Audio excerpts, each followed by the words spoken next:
How do you want your breakfast? English breakfast, French fries. Koko ni kosi, alo komi kesheto. Wache. Well, Gobe is the real deal. Join us on Ghana Talks Radio. Let's serve you a buffet of breakfast. From news headlines review, current affairs to social issues. Entertainment, sports, and all the trending stories live on our mobile app and across all socials from Monday to Friday, 7 a.m. to 10 a.m. With me, Pakwesi Omare. Regina Bless. Deborah Adoso. And I am Esinal Fiagbedu. This is Ghana Talks Breakfast Show. This is Ghana Talks Breakfast Show, your morning companion.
Good morning to you, lovely listeners of GhanaTalks Radio. Badekala salad. Miss Gina? Yes. Is that not how they say it? I don't mind your producer. Badekala salad. Then we respond Balika Kade. Okay, so let's do it again. Badekala salad. Badeka Kade. No. No. They said this is the big one. Yes. Producer. The very, very, very big one. I think this is the one they Omuku Nenchi, no? Hey, yesterday You saw a lot of Nenchi. the car came to pick them. Hey. People enjoyed today. As they're enjoying, we're also here. I have a lot of Muslim friends, so I'll just call them. They should bring the meats. Oh, okay. Yeah. That's nice. Good morning to you. And you are welcome to the Ghana Talks Breakfast Show right here on Ghana Talks Radio. This is the news review, and right here we bring you all the latest headlines making waves in the news. From business to politics, from sports to entertainment, we got you covered with the most relevant stories and informed perspectives on issues that matter to you every morning right here on the show. Sitting right here in the studios with me is Miss Regina Bless and Miss Debbie Adoso, who will be sharing their informed perspectives on issues that matter to you every morning right here on the show. Good morning to you, ladies, and you are welcome to the Ghana Talks Breakfast Show. Good morning. How are you doing, Miss Debbie? The grace is sufficient. We thank God. Miss Regina? Yeah, I'm fine by grace your side. Fine.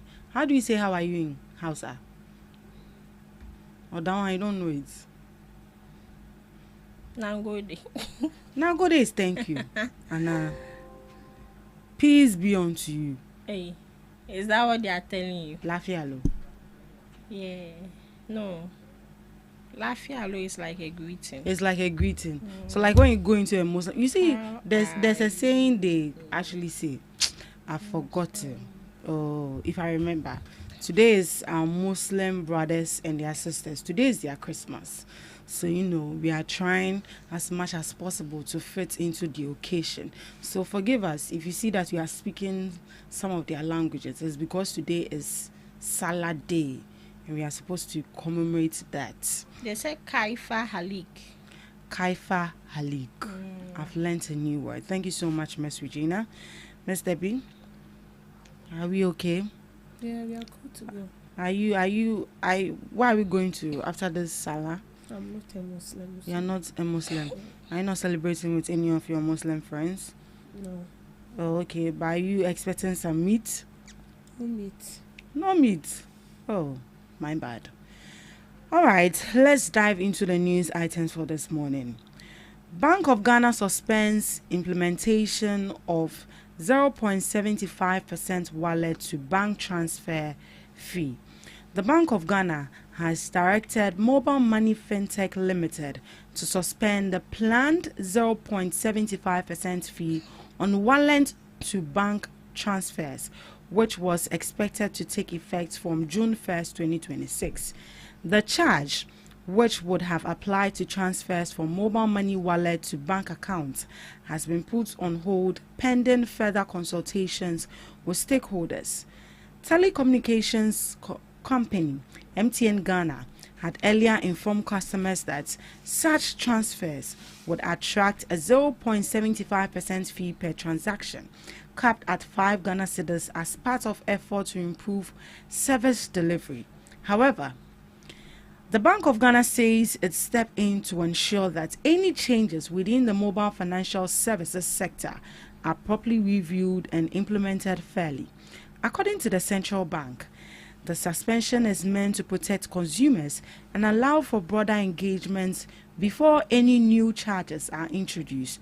The Bank of Ghana also emphasized its commitment to safeguarding the financial well-being of customers and ensuring transparency in pricing within the digital financial ecosystem.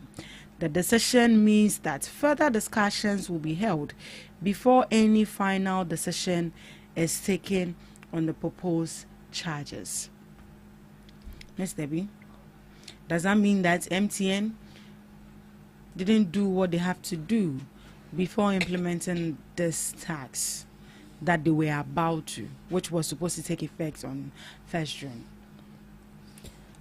Well, per what I saw yesterday, for me, I wouldn't say there wasn't communication, but maybe it wasn't intensive enough, or maybe this probably happened unexpectedly. They might have their own reason why 0.75 is being introduced. But Bank of Ghana also suspending it is trying to communicate something different. Which means that maybe they were not informed, or they've realized that it's going to put adverse, shall I say, burden on the citizens. So they feel like there should be a more form of dialogue between them and then MTN Ghana before they can go ahead to take such a decision. And there's two things involved. Either Bank of Ghana is aware, but they are just trying to shield the Ghanaians, or they were not aware that the MTN has the intention to introduce, and this I see it as something like a new form of tax or something, because the minority is also saying, why is the Bank of Ghana preventing MTN from imposing such tax on the ordinary Ghanaian? Okay, I don't know why they are opting for that, but for me, I feel like they know what's best. The MTN know what's best, and then they know what they are doing. But the Bank of Ghana also feel like it's kind of a burden on the ordinary Ghanaian. Of course. And so they will have to suspend it. We will see that 5 cedi is nothing much, but trust me, if you are transferring, say, 2,000 or 3,000, so it means on every what's the name? I don't know how they are going to do it, but every transfer they will charge you like 5 cedis, which means that if you are transferring more than 2,000, maybe 3,000, whatever it is, they will charge from more. No, they will multiply it. I don't know how they will do it, but maybe if you are doing it per 100 cedis, like Momo like this, if you are transferring 100 cedis, that is Momo to Momo, it's 1 cedi. But this is it. If maybe it's 100 cedis per 100 cedis, if they're taking 5 cedis per 100 cedis, and then you are transferring, say, 2,000 from your MTN to your bank account, imagine how much you'll be paying on that. So this is, I'm just citing an example, but I don't know how it's going to take effect. But imagine that is how it is, and then you're saying like 3,000 or 4,000 or 5,000 from your Momo wallet to your bank account. That is very, very huge. So for me, I think proper dialogue should go on. Then afterwards, they should come back and inform us, because definitely they will still introduce that bar. This time around, maybe they might reduce 0.75 to something else. Miss Gina. So, as Ms. Debbie is saying, with what is going on currently, it is in two folds. Either they, because in your friend is saying, in any financial institution, your main boss is the central bank, that is the Bank of Ghana. And before you take any decision that would affect the customers, it needs to go through them first to have a one-on-one talk, deliberate on the issue, if it will go in the interest of the consumers or not. So I think with what is happening, it's either they told them but enough communication didn't go on, or either they were not informed at all, or it can be that they were informed but the go-ahead was not given. So I feel that is why the conflicting of issues is coming. Honestly, when I saw it yesterday that it has been suspended, I was happy. Until I read further and realized that it was wallet to bank. Yeah. And for wallet to bank, most people don't really do it. But from bank to wallet, most people do it. And the bank of not the Bank of Ghana, the bank itself is already charging amount when you take it from your bank to your wallet. So I was like, hey. And these people, they are come to charge another money. So it's assumed that when you're transferring from your wallet to your bank account, it's like you're sending it to somebody. So due to that, they are deducting. But it's just like a deposit. Exactly, it's just like a deposit. And I feel the main reason why they are doing that is because if even if you are sending money to someone, you still have to add charges. So I don't know if they want to also bring it on the bank app. But Charlie and Val, 0.75 pesos, we might think says something little. But as she said, we don't know how they want to do it. Because there's no way if you are sending 1,000 cedis to any number, you would pay 5 cedis. It is more than 5 cedis. I think 1,000 cedis, you pay like 10 cedis or something. 1,000 cedis is 100 cedis. Hey! Just nobody matters. So that is if the tax is being applied. I'm trying to refer that to MTN to MTN Momo. Yes, normal MTN to MTN. 1,000 cedis is 100 cedis. Yes, because on every 100 cedis is 1 CD. If I'm saying 100 cedis to you, that was the e-levy. 1 CD, no. If I'm sending 100 cedis, you don't deduct 1 CD from mine. Then 50 cedis is 50 pesos. So it means you should. So 1 CD to 100 cedis. No. I don't understand. Hey, so no Momo transfer, like Regina is sending money to me 100 cedis. She needs to top up 1 CD as a charge. Yes. So if she's sending 100 cedis, 1,000 cedis to me, 1 times 10 will be how much? They take 10 cedis, not 100 cedis. Wait. Yes. 100. When you're sending 100,000, that is this one. Thousands. That is the 1,000. Yeah, you're right. I'd rather walk to you and give you the money. Because from here to La Paz is even how much? 10 cedis, yeah. So I think it's a good thing they suspended it. They need to let us understand why they are doing it, because you can't just wake up and just implement something.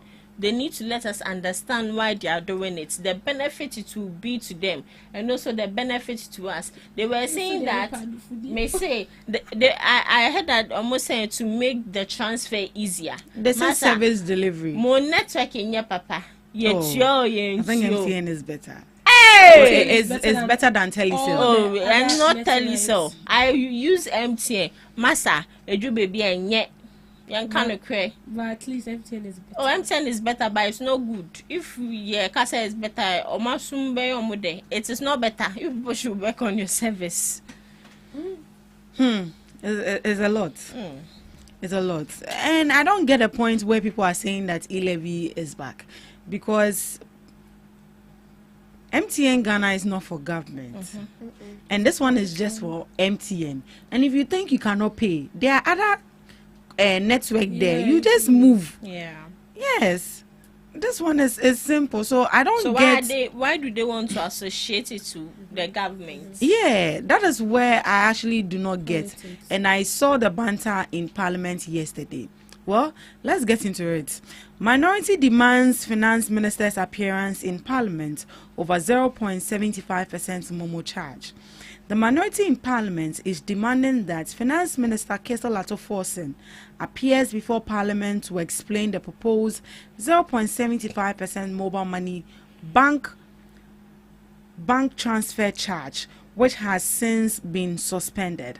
The minority leader, Alexander Afenyo-Markin, made the demand during a press briefing in Parliament yesterday. This follows the Bank of Ghana's decision to suspend the implementation of the charge after public backlash and ongoing consultations. The proposed fee, which was expected to take effect on June 1st, 2026, would have applied to transfers from mobile money wallet to bank accounts. According to the minority, the suspension does not address their main concern, which is how the policy was introduced in the first place. Afenyo-Markin argued that the finance minister must come to Parliament to fully explain the process that led to the announcement of the charge. He also accused the government of lacking transparency in the handling of financial policy decisions, insisting that the issue goes beyond the suspension of the fee. The minority further claimed that the situation reflects deeper governance concerns and called for greater accountability in the management of public financial policies. The controversies has triggered wide public debates, with concerns raised about the possible impact of such charges on digital transactions and the cost of doing business in Ghana. The Bank of Ghana has since suspended the implementation of the fee pending further consultation. So that should tell you that there's a gap in this. MTN failed to communicate with their customers. And I think with the reason they gave, it's not even fair enough. Service delivery, to improve service delivery. And looking at the duration, I think this whole thing started yesterday or a day before yesterday, which was on Monday. Look at the time period, 25th, and you want to implement this on 1st June. Come on. Even the timeline is even Monday. small. Yes. The timeline is not even enough. Just 1 week and you want to implement 0.75%. That is 5 cedis on each transaction. And for the minority calling for Kessel Lato-Forson to appear in Parliament and explain this, I find it a bit troubling, because the best person they should call should be the CEO of MTN to come and explain, but not the finance minister. My opinion, though, Miss Regina. Their explanation: should customers pay for service delivery? If you are sending money, it's a service delivery, so you'll be charged. Their service delivery they are talking about is smooth service delivery. Yes, that's what they said. Okay. So, with the minority in Parliament calling for Lato-Forson to come and answer questions on what exactly? Is he the CEO of MTN? Or he's a shareholder in MTN? Maybe a shareholder. The best person you need to call is the CEO of MTN. And governor of the Bank of Ghana. Exactly. If this had, I don't understand it, because it is finances doesn't mean that it has anything to do with Lato-Forson. That is why the Bank of Ghana is there, and the Bank of Ghana is the head over all these financial institutions. Right. So he's the best person for you to call. Either you call him or you call the CEO of MTN to come to Parliament and answer questions. Simple as that. But you are calling, it's just like something happens here and they come and they are like, where's the boss? Then everyone is pushing me that Regina, go. I'm not the boss. How can I go and answer questions? We need the boss himself. So Lato-Forson has no idea about what is going on. I just say, yeah, or your shareholder, and I say he's a part of the CEOs. That is where they can call him. But as it stands, with the independent candidate, it has nothing to do with this 0.75 or 75 or 75 pesos implementation percent. So they need to call the CEO or Bank of Ghana. Simple as that. I understand that they want to be relevant when it comes to trending issues. But you being relevant means you also need to tackle the most important aspect of it. And they channeling their energy to Atoforsen is a no-no because he's not the one in charge. Right. Miss Debbie, how different is this from MTN also increasing the price of their data bundle? Did they also receive backlash from the government like this? Because if you should compare them, it's almost the same. They increase sometime back. They increase prices on data bundle, and now they are increasing a charge on Momo transaction. Did we see the same reaction in Parliament and from people from customers? We saw, but in Parliament, did we see anything like this, even from government officials? We didn't. I think when there was increment in the prices of data bundle, then the previous government was in power. No, we didn't see anything of that sort. It was rather the citizens who were complaining. I think that time, then it was Esla who was in charge of the communications sector, the communication sector. And then she was rather being called on to do something.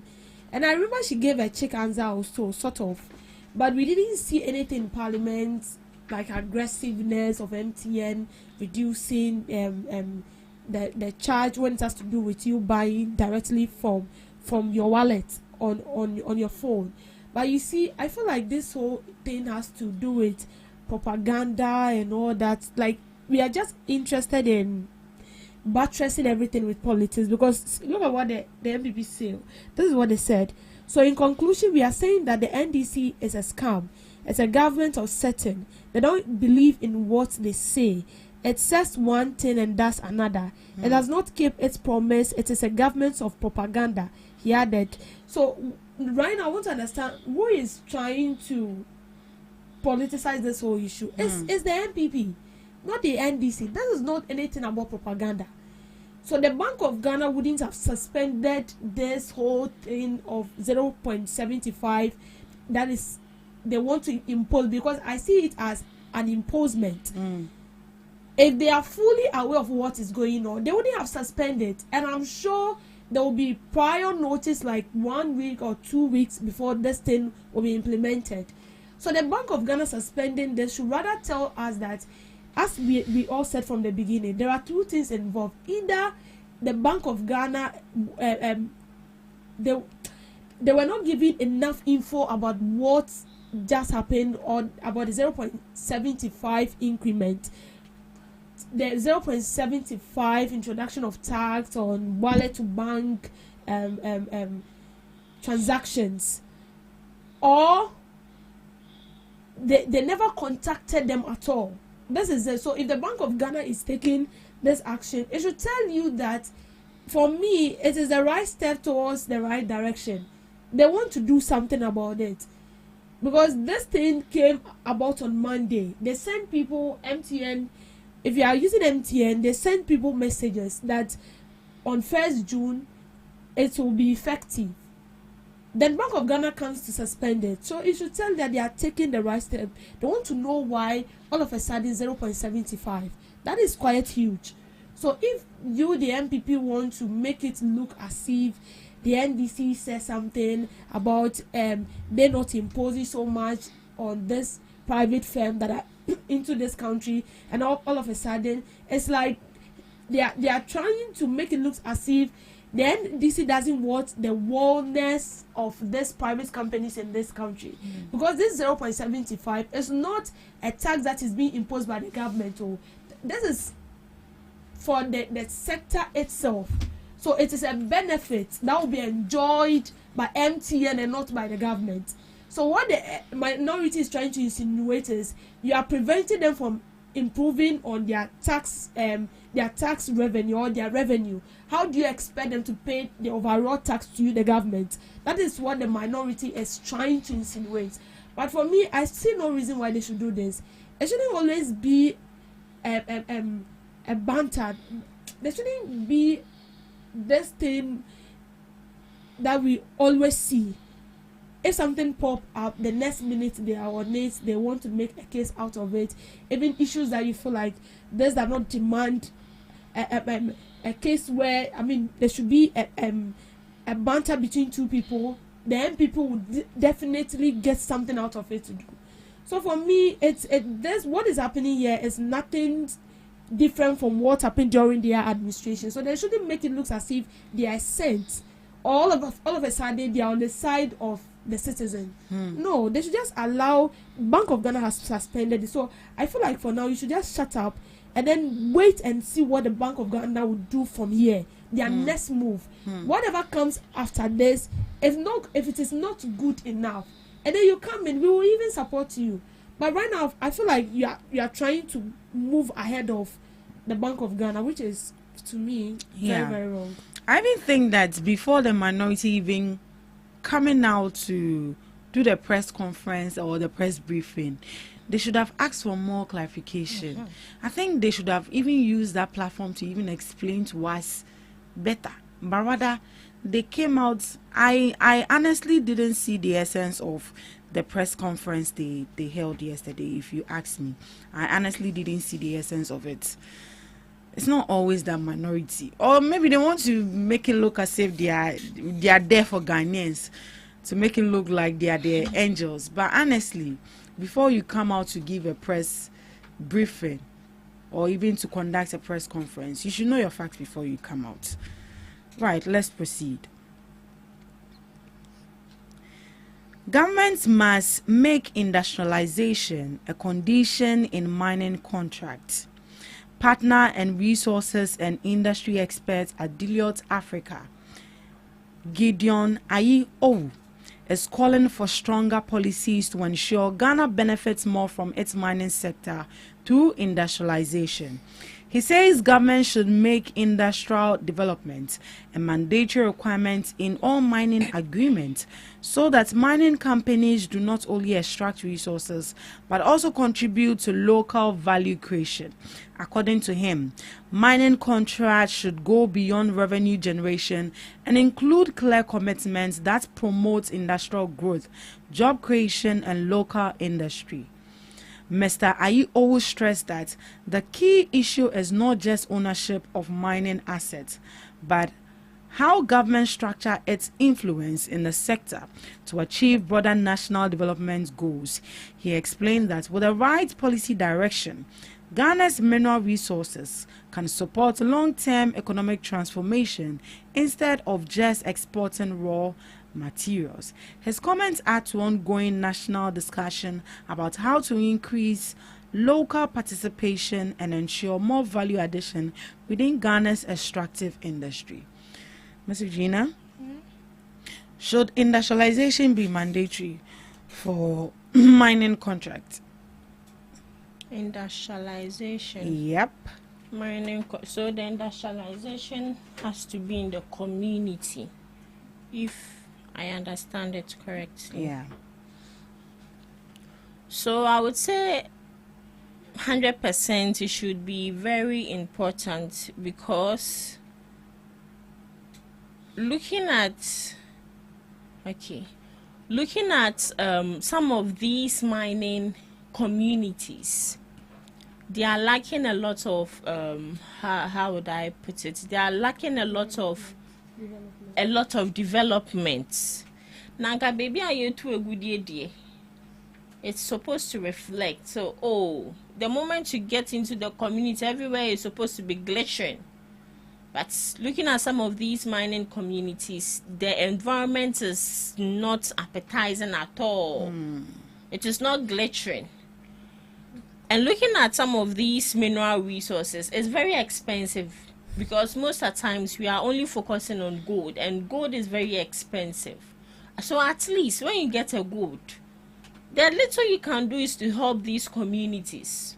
And in a way, I would say that sometimes, because at the end of the day, some of these chiefs get their cuts. So the cuts they also get, they don't use it to do anything. They use it for themselves. So development in mining communities is very important. At the end of the day, some of these people need schools. They need good roads. They need potable and good and hygienic drinking water. They need what else? Some of these health institutions, they need it.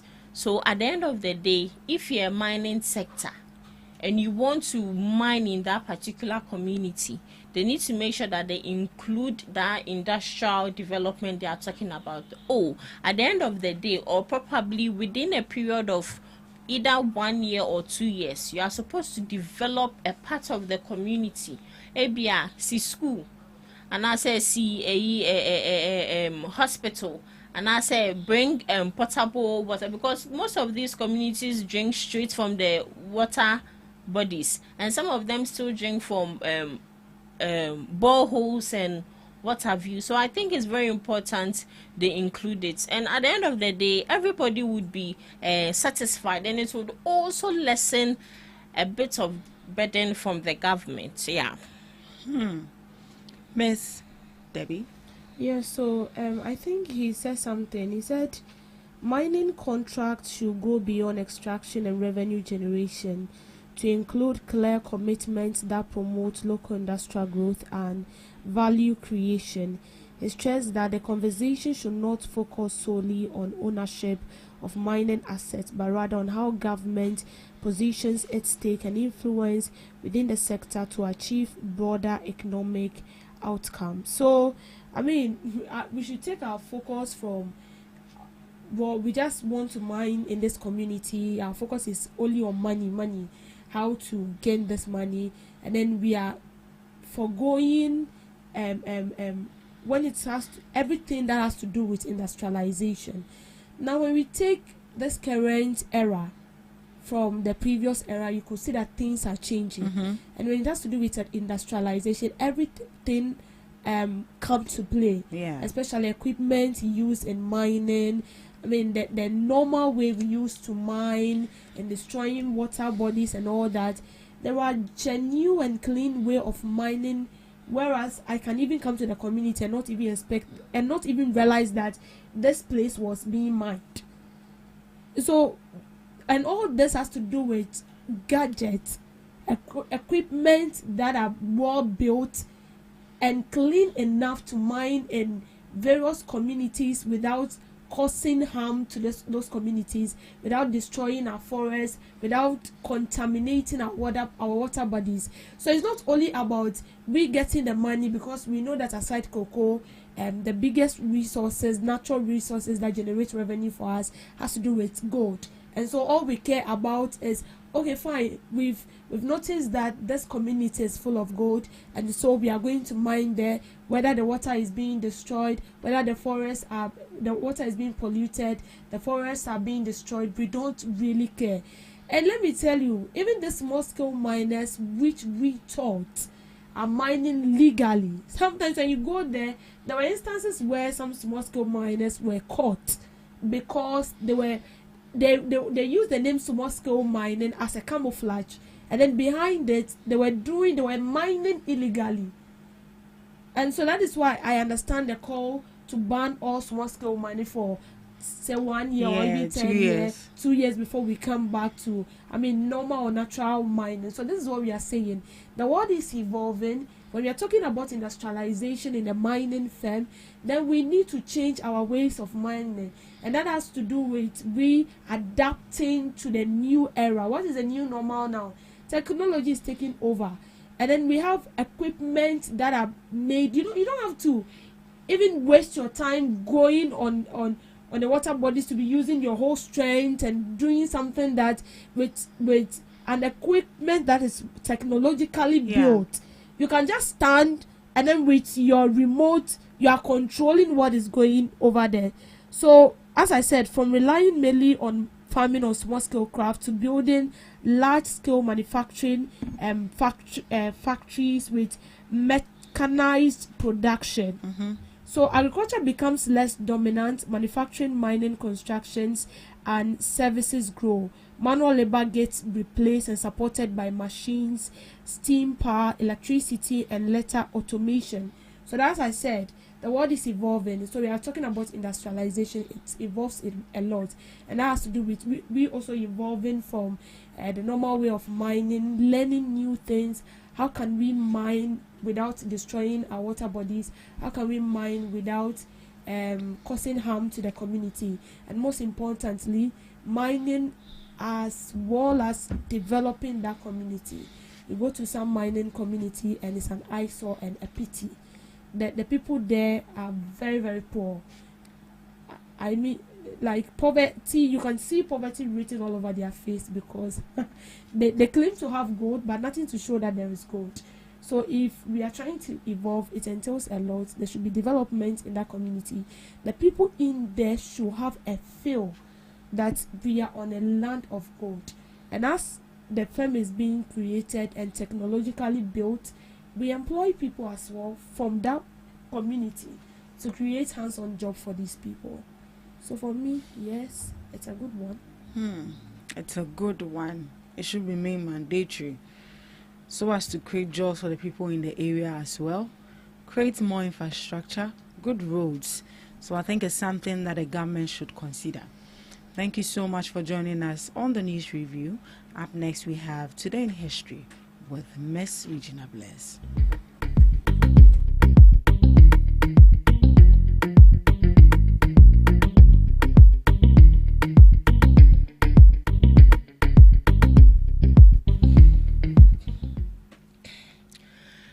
Bringing you some global observances live on the GhanaTalks Breakfast Show. This is holiday edition of Global Observances. So first on the list, we have National Sunscreen Day to raise awareness about skin cancer, prevention, and the importance of year-round sun safety. Also widely known as Don't Fry Day, it serves as a crucial reminder to protect your skin from harmful ultraviolet UV rays. So today is a day and a reminder for you to always use your sunscreen on your face or your body before you move out.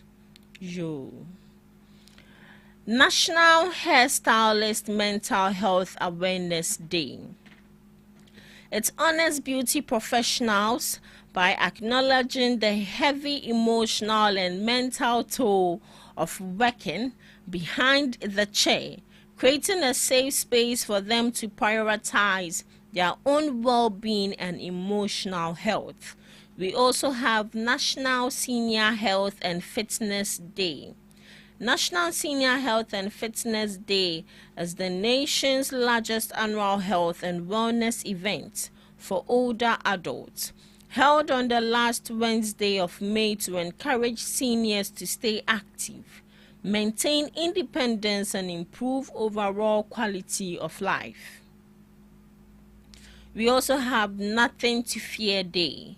Nothing to Fear Day encourages us to confront the anxieties and limiting beliefs holding us back. The occasion is inspired by President Franklin's famous 1941 declaration. The only thing we have to fear is fear itself.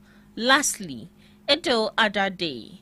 The highly revered Islamic holiday is known as the Big Eid in Ghana and is celebrated for 3 days. It is the second major festival in Islam and marks the conclusion of the annual Hajj pilgrimage in Mecca.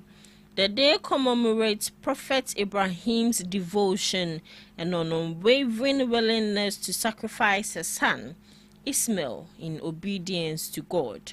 And that's all for today of some holiday global observances live from GhanaTalks Breakfast Show. Once again, happy Eid al-Adha to all our Muslim brothers and sisters. Thank you so much, Miss Regina. Up next, we have Debbie Shgril. Welcome to Debbie's Grow, where we talk about issues that matter to the state, void of politics, fear or favor. Majority Chief Whip Roxanne Nelson Dafiamekpo has called for a radical expansion of the Office of the Special Prosecutor, insisting the anti-corruption body cannot remain concentrated in Accra and expect to win the fight against corruption.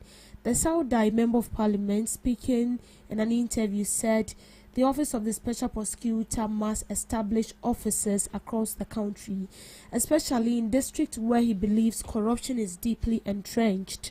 Responding to questions about his earlier criticism of the OSP's performance despite its budgetary allocation, the Majority Chief Whip said he still believes the OSP can do better. He explained that President John Mahama had appealed for patience with the institution and asked critics to allow it time to grow. He said the real test of the institution will be its willingness to expand beyond the capital. According to him, corruption is not limited to Accra and Tema, and the OSP risks missing widespread abuse happening in the district if it remains over-centralized. Mr. Dafiamekpo pointed to findings in Auditor General's report as evidence that financial misconduct is widespread in local assemblies and state agencies outside the capital. If you check the Auditor General's report, crime is pervasive in the district within assembly, especially lot of pilfering and deliberate decision on the part of public servants to simply ignore the law and do what they would do and pilfer from the public purse. He proposed a structure where the OSP would have a regional offices coordinating district level operations across the country. The Saudai Member of Parliament maintained that the presence of OSP officials in district alone could serve as a deterrent against corruption. Asked whether the OSP still deserves more time to prove itself, Mr. Dafiamekpo answered in affirmative, but cautioned that patience must be matched by visible commitment and expansion. So, the Member of Parliament for South Dai, Roxanne Dafiamekpo, is appealing or calling on the Office of the Special Prosecutor to have its branches in all districts and all municipalities. And the main reason is to fight against corruption. And this is because if you look at the current results or findings of the Auditor General, it tells you that corruption is ongoing in districts and municipalities and these assemblies.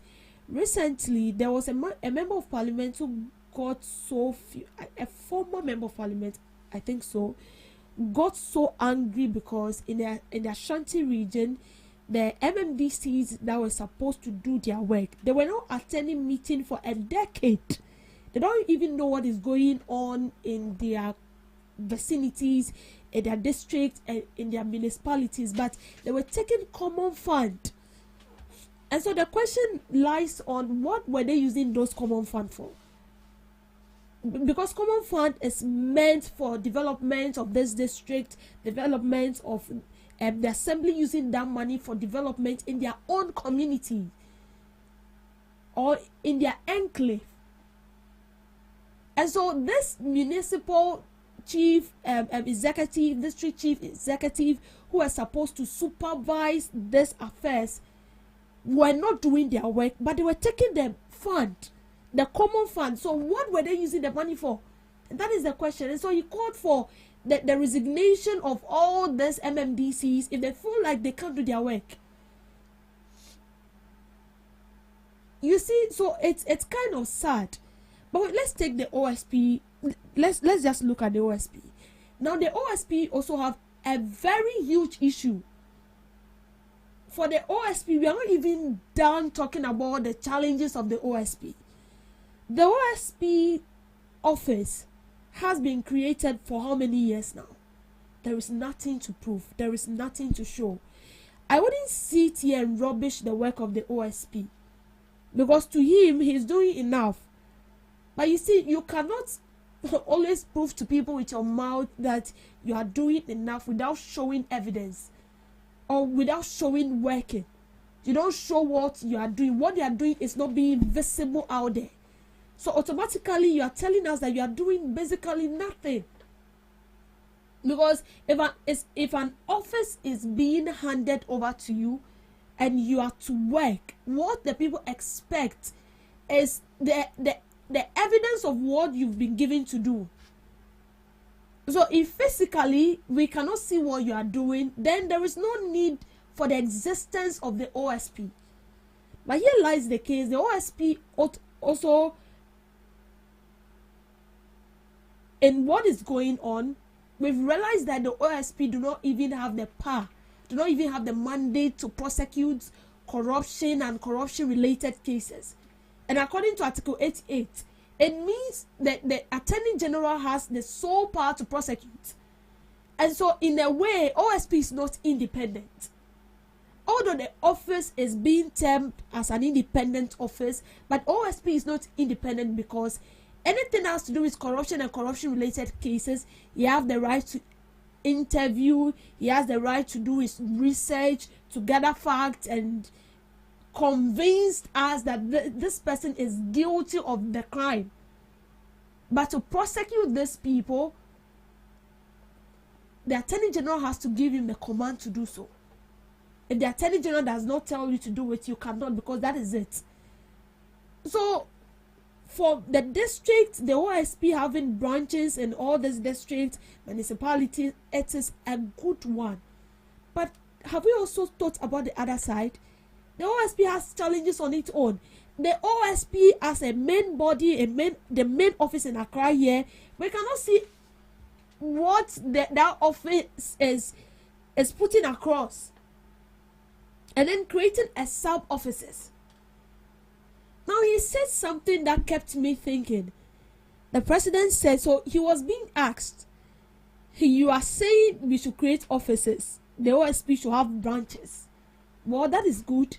But you know, this OSP as an office or as an institution has a problem on its own. And you were the same person, because let me remind you, Roxy Dafia-Mekwa was part of the members of parliament, some members of parliament who was calling or who were calling for the total overhaul of the OSP. I mean, like the scrubbing of the OSP, the office of the OSP. Let me say he was the lead convener.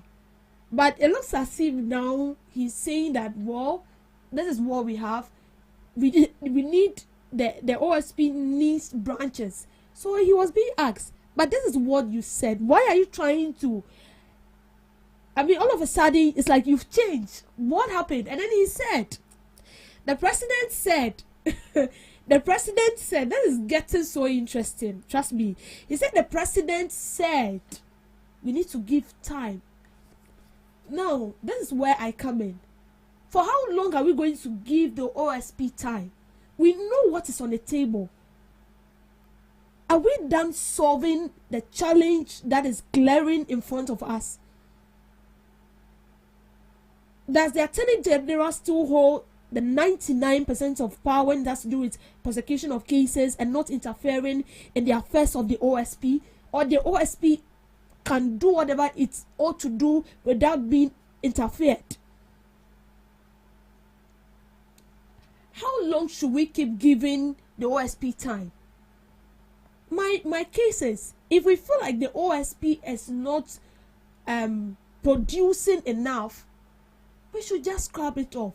We have other agencies, we have IOCO, we have other agencies who are also into the same thing. The same issue that has to do with investigating corruption and corruption-related cases. So with the OSP getting branches, for me, it's an excellent idea. Because see, a lot of things a lot of looting is ongoing in our districts, in assemblies. People are embezzling funds that is meant for the assembly. They are not using the money for its intended purpose. And so I buy into his idea that if you want to fight corruption, you don't sit in Accra, you don't sit in Accra to Tema, and then you claim you're fighting corruption. Because in as much as corruption is going on here, corruption is going on in the Volta region, corruption is going on in the Northern region, corruption is going on in Upper East, Upper West, in the OT region. Like, corruption is going on everywhere. And so if we are serious in fighting corruption, that shouldn't even be a case. But our seriousness can only be determined if this challenge is, if we are able to solve it. Because tell me why you convince me that a body is independent, but I can't fully work as an independent body. And anytime I have to take decision, I still have to run to someone. The Attorney General, we know, is not independent because the Attorney General is being appointed by the executive. So the Attorney General is not independent. And that was the main reason why the Office of the Special Prosecutor was created, because we want it to be an independent body to fight corruption. But as it stands now, I don't even know where we are heading to when this has to do with corruption. Let me be sincere. We failed woefully. We failed woefully.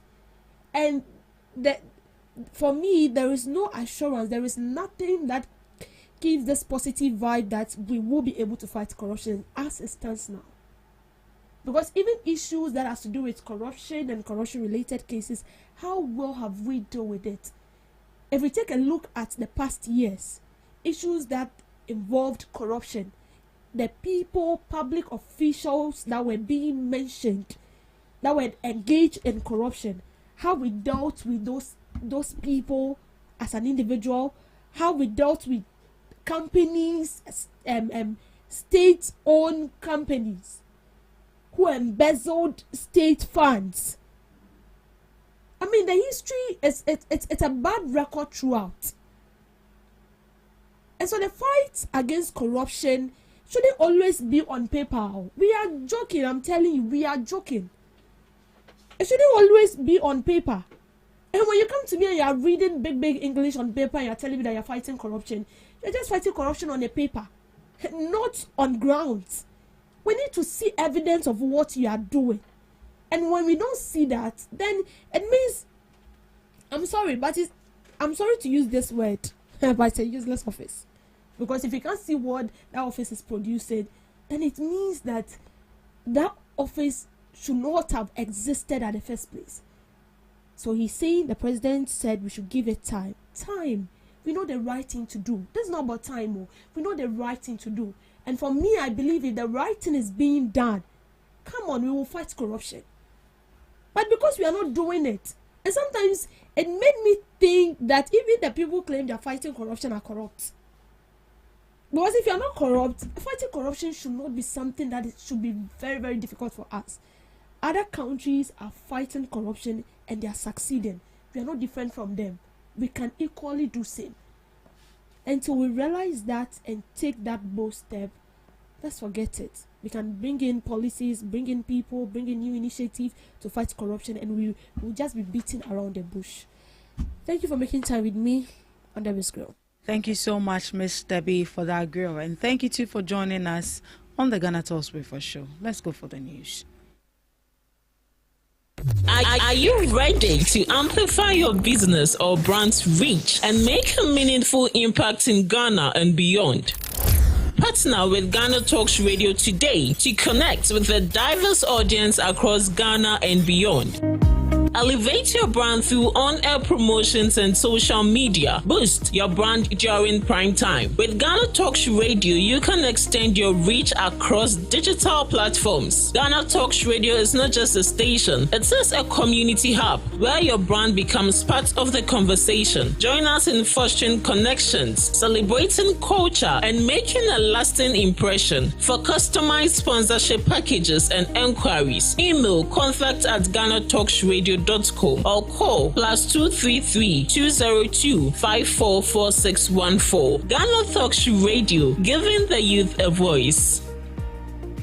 What do you want for breakfast? How do you want your breakfast? English breakfast, French fries. Koko Nikosi, alo komi kesheto. Wache. Well, Gobe is the real deal. Join us on Ghana Talks Radio. Let's serve you a buffet of breakfast. From news headlines review, current affairs to social issues. Entertainment, sports, and all the trending stories live on our mobile app and across all socials from Monday to Friday, 7 a.m. to 10 a.m. With me, Pakwesi Omare. Regina Bless. Deborah Adoso. And I am Esinal Fiagbedu. This is Ghana Talks Breakfast Show. We bring you local news, business news, international, sports, and entertainment news. Right here on GTR.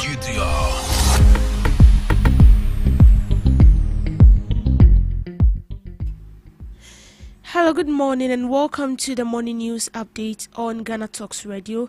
Coming up this morning, EU envoy is calling for a stronger role for Ghana's cocoa sector as the bloc rolls out its new deforestation law. On education and social protection, Ghana's school feeding program has been scaled up to serve 1.2 million students across 12,000 schools nationwide. In Accra, NADMO Greater Accra Director is demanding the removal of the Ablekuma West, MCE and physical planning officials, blaming them for persistent flooding in the area. The minority has faulted government over mobile money charges, saying key pledges to scrap them remain unmet.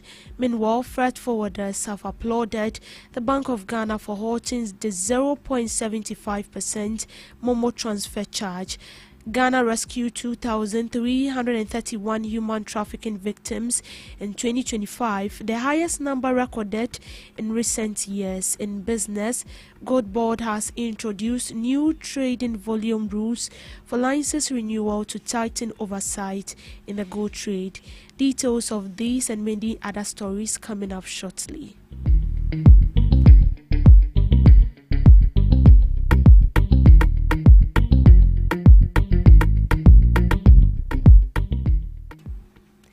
The European Union ambassador to Ghana, Ron Skimbeck, has said Ghana's cocoa sector will play a central role in the country's compliance with the European Union's new anti-deforestation trade rules.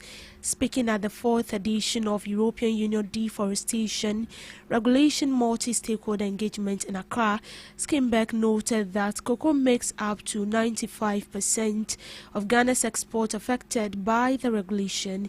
He stressed that meeting the requirements will be critical to maintain market access for one of Ghana's leading export commodities.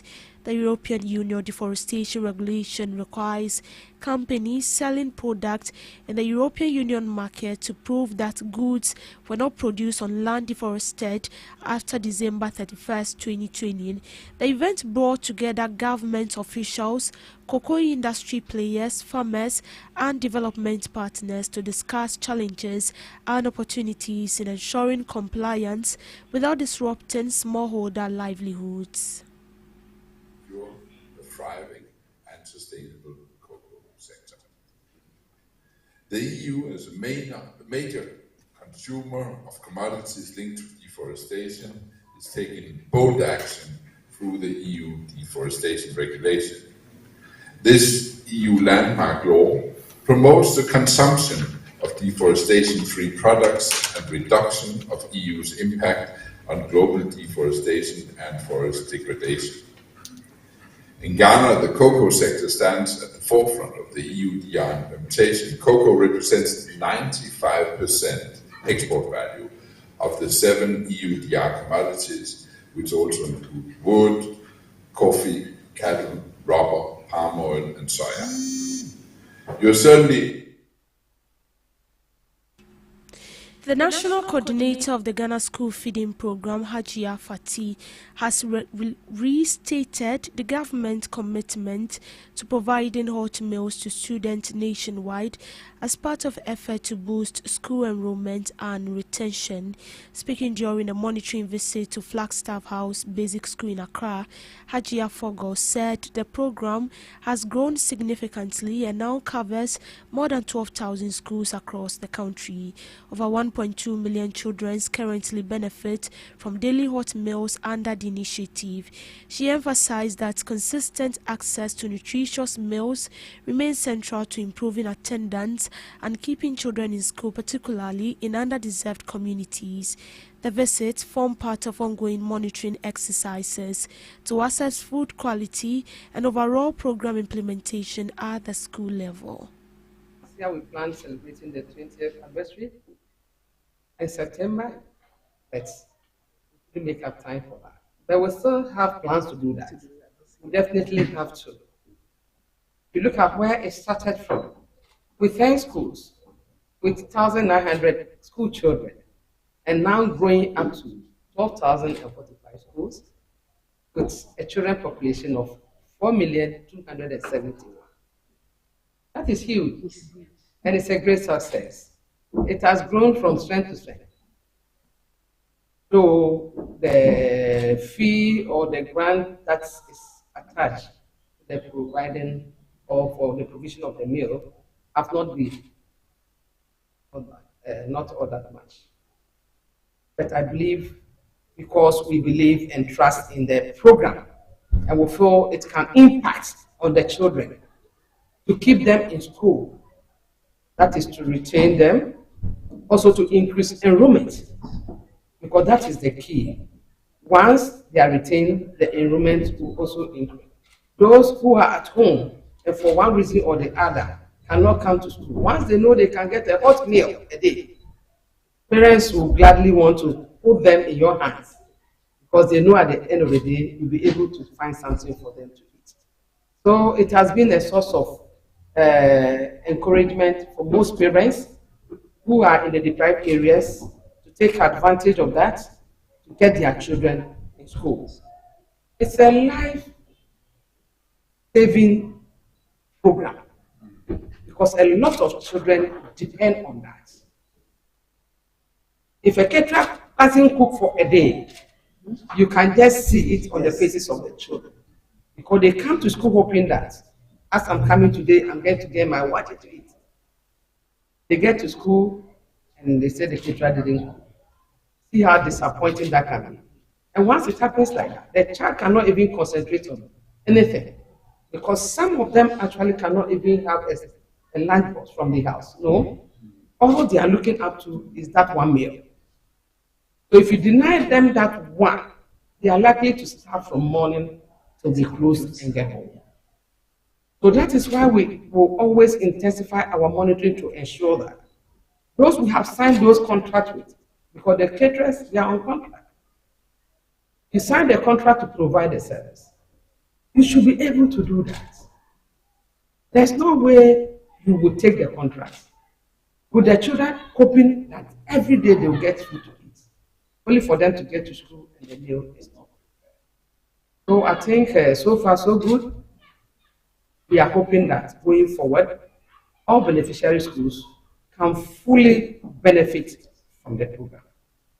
And we are also hoping that those who are not yet on board, that is the remaining schools that haven't been absorbed yet, governments try to see how we can absorb them so that all The Greater Accra Director of the National Disaster Management Organization has demanded the immediate removal of the Municipal Chief Executive of Ablekuma West and officials of the Fiscal Planning Department, citing their failure to curb unauthorized development linked to flooding. Speaking on the issue, the NADMO director said persistent flooding in part of Ablekuma West was largely due to weak enforcement of planning and the unchecked construction of structures on waterways. He argued that officials responsible for preventing such developments should be held accountable. The call comes as NADMO intensifies effort to address flooding across Accra and other flood-prone areas. But I am putting the MC of Ablekuma West and the municipal works engineer and the planning officers. I am putting all of them on the spot. I am going to report to the regional minister. Some of these people must be sanctioned because buildings are not built in a day. Yeah, demolition. The last house we demolished was this one, and they've sat down. Okay, all these places they're filling an air core, and these are some of the problems in terms of flooding. And all these buildings, so I'm instructing my firm in Admo directors, how many works engineers, they should mark all these properties. We will pull them down. But you as the media too, we want you to look at it. Me ensure say okay only about demolition last time. And yeah, but not the NBA in here no more. Overnight, now for the feeling no more. And these are some of the things. Yeah, Juma. The person of money the air course, then obi no so afechi di bone wo sun. Can you fire say ebe kun for na bibia. The blame will go back to president. Because president, you know, this one there, me, I am putting the spotlight, like I said earlier on the municipal chief executive over here and the works engineer and the planners. So I'm betting assembly, no offices, no better there. Then they should sack all of them. Because we cannot go over and over, coming back on some of this. But you have been tasked to take charge of all these areas. Answer no, you to come and check everybody here whether they have permits. And if they have permits, then they should sanction the whoever issued the permit for the people to build on the waterland here. We are tired of all these things. The engineers, the planning officers, all those who sat, all those who are in charge of allowing these people to build here, they should be sanctioned. Ahano say abembem na ye stop here in sasene tonton. Nye timi clear sa blockage no ma ye wo ho. Nye nya kwan edi we etwa gata. Ane man nsuo no kwan ema ne bese. Ye bre papa. Me ba fi school ba ni nansa ni no me na etenso ani. Me ko jiska wo hi. Enti manchemenu enknafo panimfo ahemfo no omombra Okwesiomo. Benjamin was here by heart. Wala by heart. I forgot. I feel no to me. Friday, the machine walk to me. It's what tilapia. Here better Bokwagba. Get Charlie, I came back soon. Be to me. It will be fair. The minority in parliament has accused the government of failing to deliver on key campaign promises, describing the suspension of Momo to bank transaction charges as a scam and labeling the administration as a government of sentence. Speaking at a press briefing, the minority said government had not fulfilled major commitment made to Ghanaians ahead of the 2024 elections.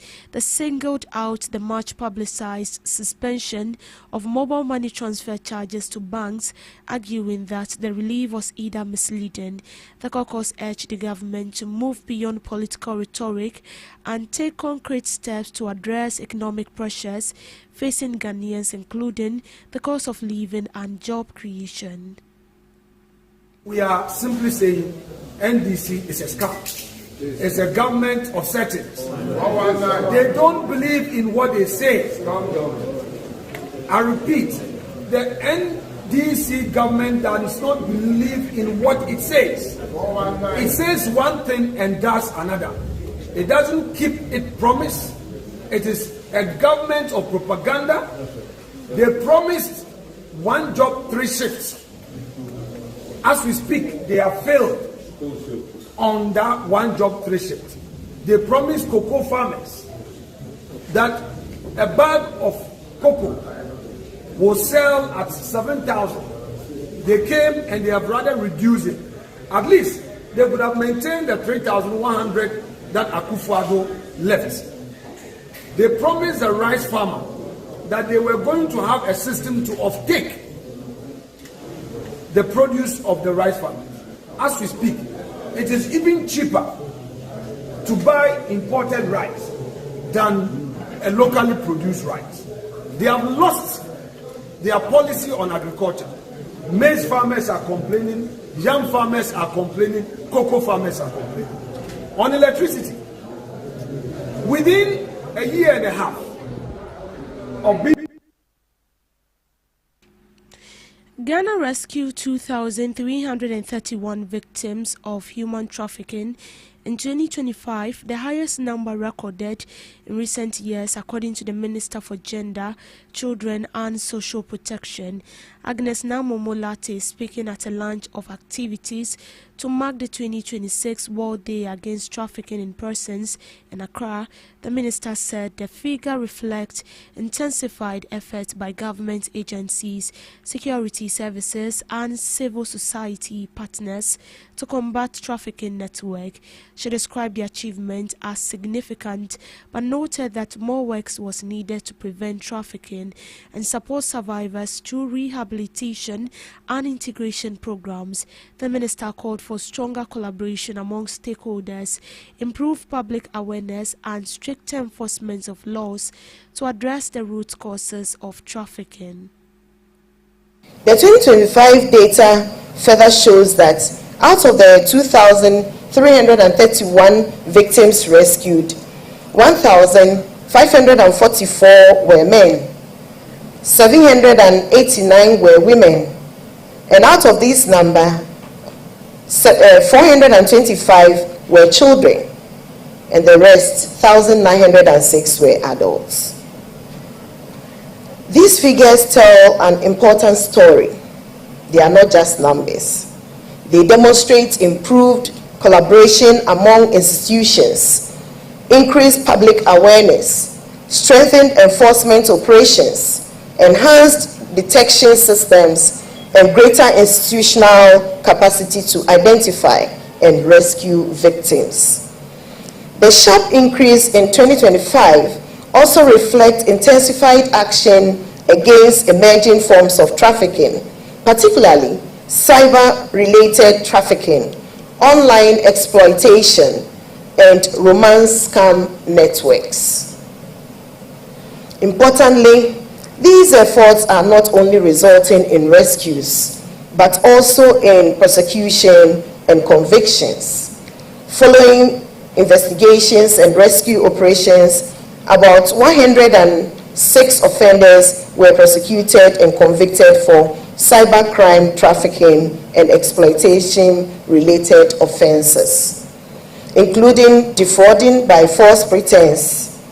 Additionally, 54 offenders were convicted for human trafficking and child labor-related offenses after 2,022 cases were investigated in 2025.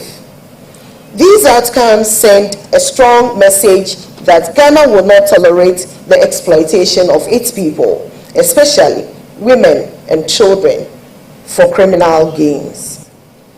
As we launch this year's activities, I urge all citizens to remain alert, report suspicious activities, protect vulnerable young people, and support efforts aimed at preventing exploitations in our communities.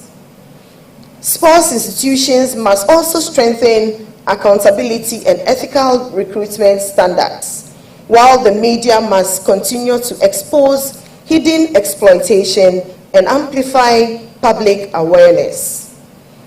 Parents must ask questions, communities must remain alert.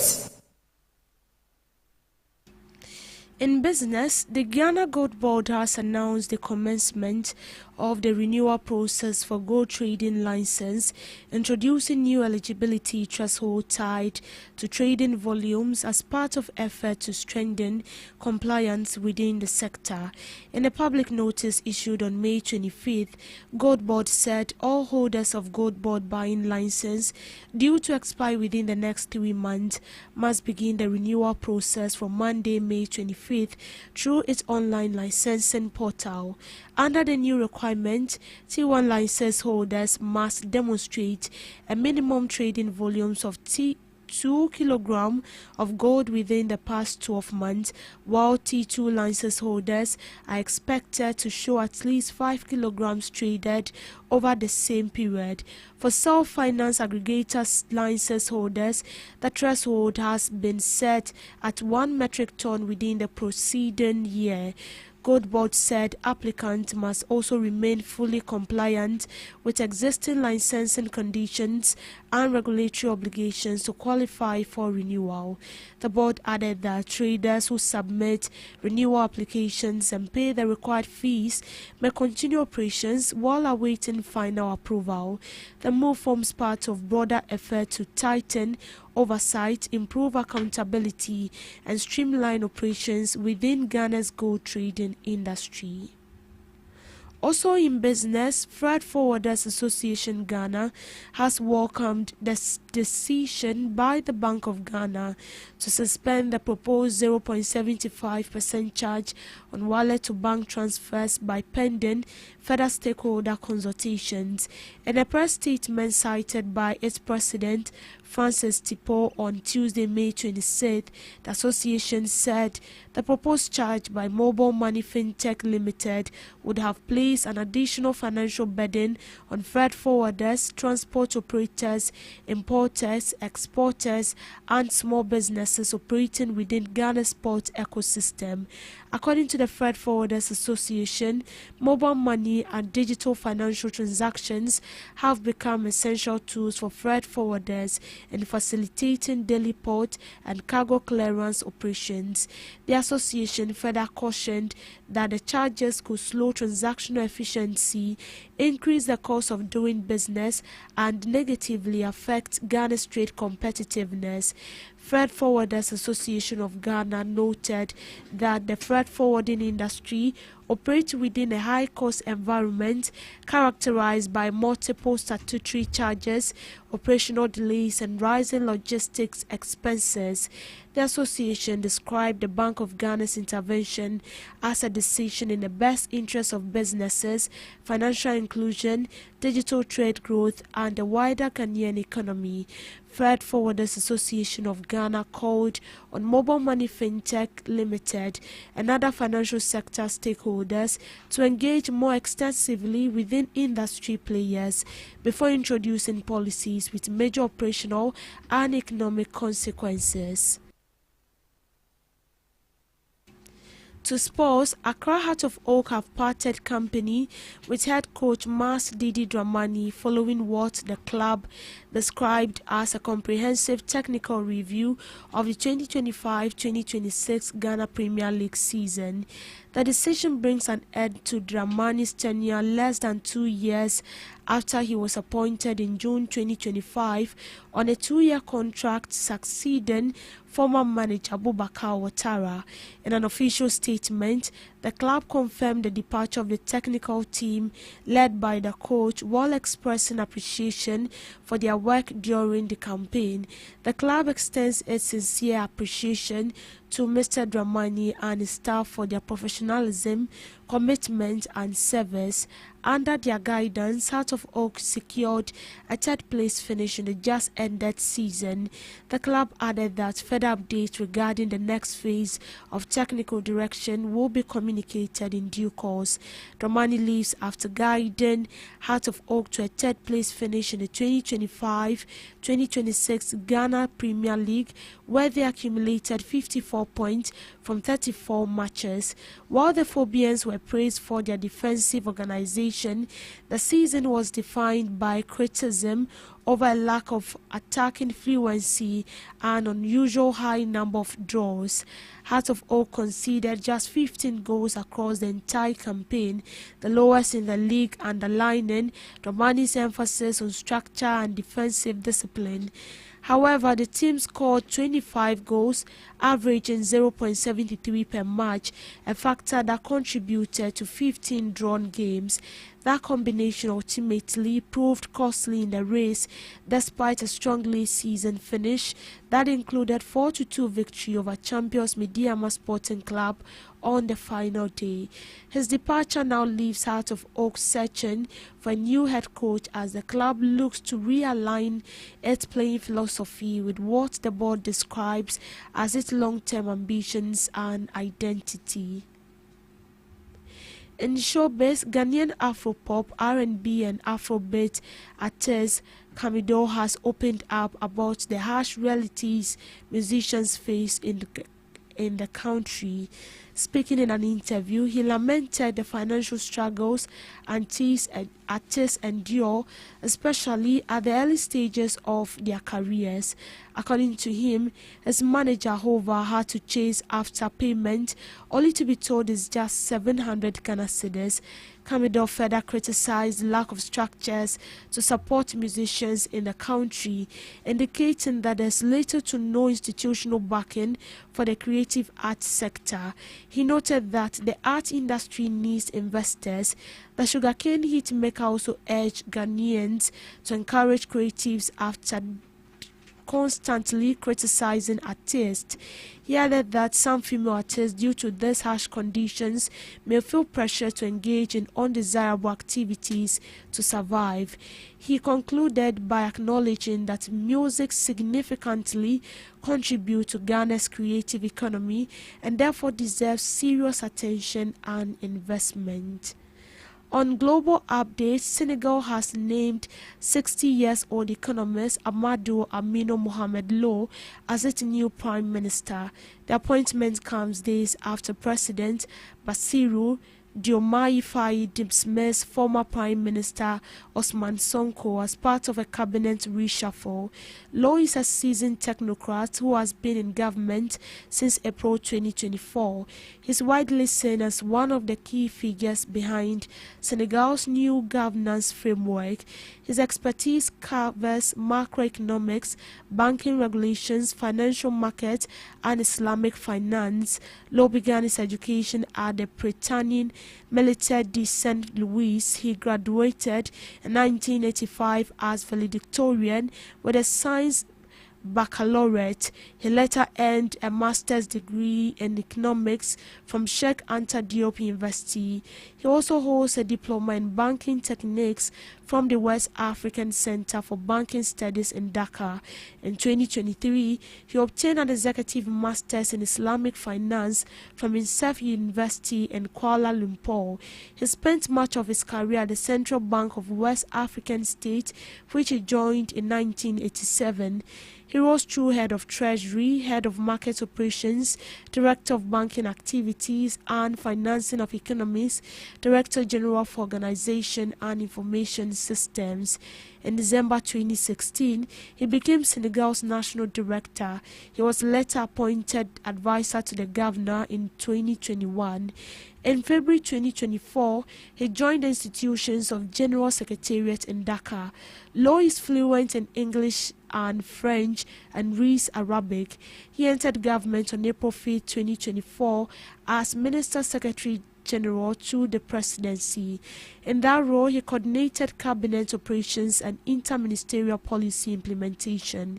The reshuffle follows the dismissal of Ousmane Sonko. President Faye dissolved the cabinet on Friday, ending months of speculation over tensions linked to the country's debt situation. Meanwhile, Senegal's parliament has elected ousted Prime Minister Ousmane Sonko as Speaker, a move that could give him a powerful platform to challenge President Bassirou Diomaye Faye. The president dismissed Sonko on Friday and dissolved the cabinet, ending months of speculation about a growing rift between the two over how to handle the country's debt crisis. Sonko, however, remains leader of the Pastef party. The party controls 130 of 165 seats in Senegal's National Assembly. And that's how we wrap up on the morning news update. Do want to log on to all streaming platforms as well as logging on to our website at www.GhanaTalksRadio.com for more news stories. I am Deborah Adolso. Thank you so much for sticking tuned to your radio. Good morning.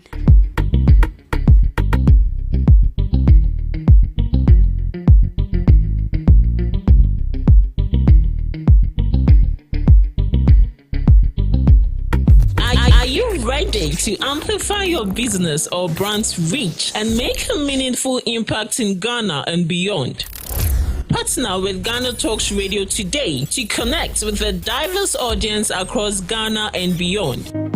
Elevate your brand through on-air promotions and social media. Boost your brand during prime time. With Ghana Talks Radio, you can extend your reach across digital platforms. Ghana Talks Radio is not just a station, it is a community hub where your brand becomes part of the conversation. Join us in fostering connections, celebrating culture, and making a lasting impression. For customized sponsorship packages and enquiries, email contact@GhanaTalksRadio.com or call +233 202 544614. Ghana Talks Radio, giving the youth a voice.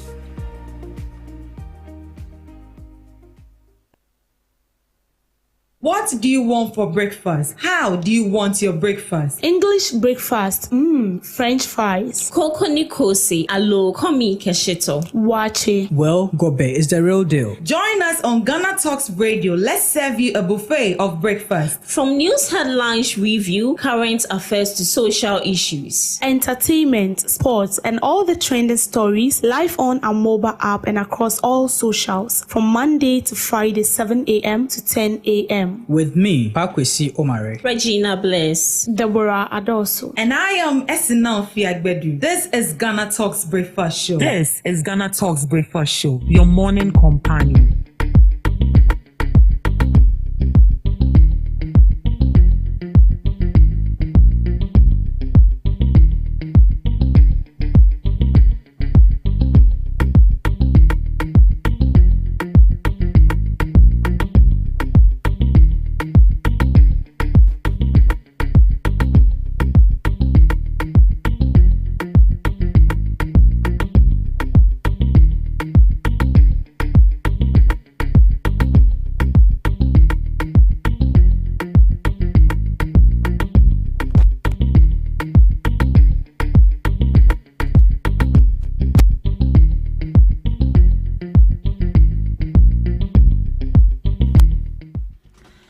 Good morning to you once again, and you are welcome to the Ghana Talks Breakfast Show right here on Ghana Talks Radio.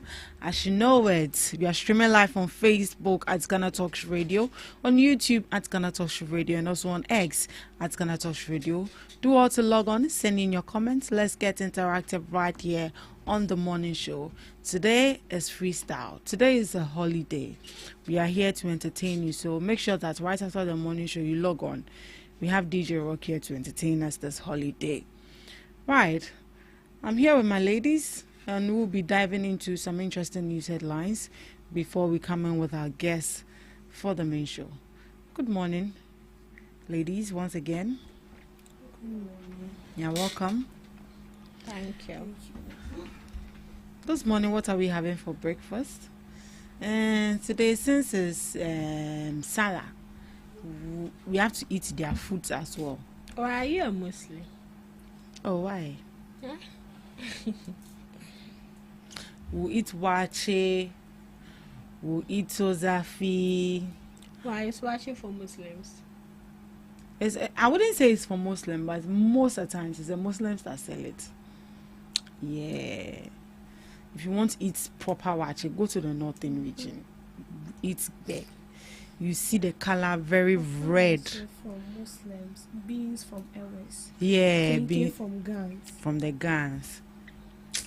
Yeah, Semo. This morning there. Right, let's get into it. AG backs Supreme Court's case seeking to open party primaries to all members. Deputy Attorney General and Minister for Justice Sremsai has disclosed that the Attorney General's Department has filed arguments in support of a constitutional case seeking to allow all registered members of political parties to vote in party primaries. In a Facebook post on Tuesday, Dr. Sremsai described the case known as the anti-delegate system as one of the most consequential constitutional matters in Ghana's Fourth Republic. According to him, the suit was filed at the Supreme Court by Ghana, a renowned cardio surgeon and former minister Kwabena Frimpong Boate, politician Nyao Nyao Tamaklo, and former Minister Christine Amwako Nyama.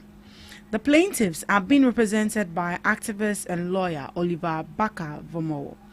The case challenges the delegate system currently used by political parties to elect parliamentary candidates and national executives, where only selected delegates are allowed to vote during primaries. Dr. Sremsai said the plaintiffs are asking the Supreme Court to declare that all registered members in good standing within political parties should be entitled to vote in internal party elections. The three distinguished senior state persons want the Supreme Court to declare that all registered members in good standing of a political party are entitled to vote in the party's primaries, he wrote. The Deputy Attorney General further revealed that the state had argued in support of the plaintiff's position, stating that such a declaration could significantly strengthen Ghana's democracy. The delegate system has been long criticized by some political observers and reforms advocates who argued that it concentrates power in the hands of limited number of party delegates and makes internal elections susceptible to vote buying and manipulation. So the Deputy Attorney General backs Supreme Court's case seeking to open party members to vote for primaries. Now it's not going to look like just a selected number of people who are going to vote for primaries, but this time around they are going to let everyone who belongs to that party in good standing, the key word is good standing, to vote, but not just a little amount of people. And this is said to strengthen democracy. Miss Regina, do you back this? Yeah. So making everyone vote is just like you're kind of saying. I think with the first primaries, they selected a few people to just vote, and I think it had to do with most especially executives. So most of the common floor members, some of them did not get the chance to vote, and it didn't speak well of the party, and also it didn't speak well of our democracy. When you want to elect someone to be a flag bearer especially, it has to be everyone's concern, not just a particular person. So let's say Dr. Baumia, Kennedy Japan, Brian Champon, and all those people who were voted in. Let's say some selected people, especially some of the executive, voted for them to be in power. Now the question is, it is your choice. That is your choice you've made. Is it the choice of the people? Do the people want it? So at the end of the day, if you open the room for everyone to come and vote, then the people would choose who they want and not who you want. So I think it's very important, because Ghana is known for democracy, in as much as some people are saying that our democracy is under attack, but we are known for democracy and we respect the opinions of the people. So it's important that everyone, no matter who you are, and as it stated, so far as you are a member and you're in good standing, and I don't know the good standing they mean, but I know that they mean active members. Yeah, so once you're an active member, you have the right to exercise your vote, your rights, and at the end of the day, you choose who you want. So I think it's good. Miss Debbie. Yes, I see no reason why, when it's time to elect executives within a particular political party, I mean, some people, some well-grounded members in the party are being picked to vote when it has to do with primaries within these political parties. I feel like so long as you belong to a particular party, and then you are being known to be a devoted member, you have the membership card, you contribute your dues, I mean, you are committed, why not? You should vote. At the end of the day, you are looking for someone who is competent enough to lead the party, and if God being so good, that person will take the nod to lead the country as a whole. So if you don't give the opportunity to all party members to vote for people they feel they are competent and can hold positions, and then you end up giving this opportunity to some group of selected people within the party, they end up picking a leader for you. So it's like you picking a leader for the masses, and in a way the mass might not like the person you've picked, but they have no other option than to just follow up because they want the betterment for the party. So for me, I think this is a very good call. If they want to pick executive for a party, pick flag bearer for a particular party, mind you, whoever the party is going to pick may or may not lead the country. If that person should succeed leading the country and this person is not competent enough, then we are doomed as a country. So for me, instead of like a particular executives being selected in a party to vote, why not allow everybody to vote? Because it has to do with this picking flag bearer in political parties. It's a class of people that vote for these people. If you don't get to that class, you don't vote. So as a grassroots member or committed grassroots member, the only thing you can do is just be behind and then giving support to these people, but you cannot equally vote. What if the person they are bringing on board, it's someone you don't like? What if the person they are bringing on board is not transparent enough? What if the person they are bringing on board cannot be accountable to the people? What if the person you are bringing on board is not competent? So for me, giving chance to everybody, eligible member of various political parties, to vote for whoever they want to lead them and subsequently lead as a leader of Ghana as a whole is very, very necessary. It's very. But why do they allow just a specific number of people to vote, and why not the whole members of the party vote? That has been the norm since. That has been the norm. I don't really know what their main reason is, but then I've known that this has been existent for so long. If they want to vote for what's the name, especially flag bearer positions and all that, there are specific people like the members of parliament, people who hold like top positions in the party. These are people, or maybe municipal chief executive within the MPP, DCs within the LPP. These are people who get the nod to vote for and elect someone like a flag bearer of a party, but they don't give chance to other people who are eligible to also vote. And I feel like it's kind of biased. What if the ones, the roots who are doing like 99% of the work do not want the people you have elected? So I don't know the reason why they do that, but this has been the norm since. Because when it's time for campaign, everybody is campaigning for that particular flag bearer or for that particular person. But when it comes to the time to vote, then just a limited number of people have the opportunity to vote. And so these people that have taken this issue to court actually cut bearing members of the NPP. And I wonder why they had to use such an approach by not going straight to the heads before doing that. Well, let's see how it turns out. Miss Regina, do you by any chance know why they allow just a limited number of people to vote? I thought you were looking into that.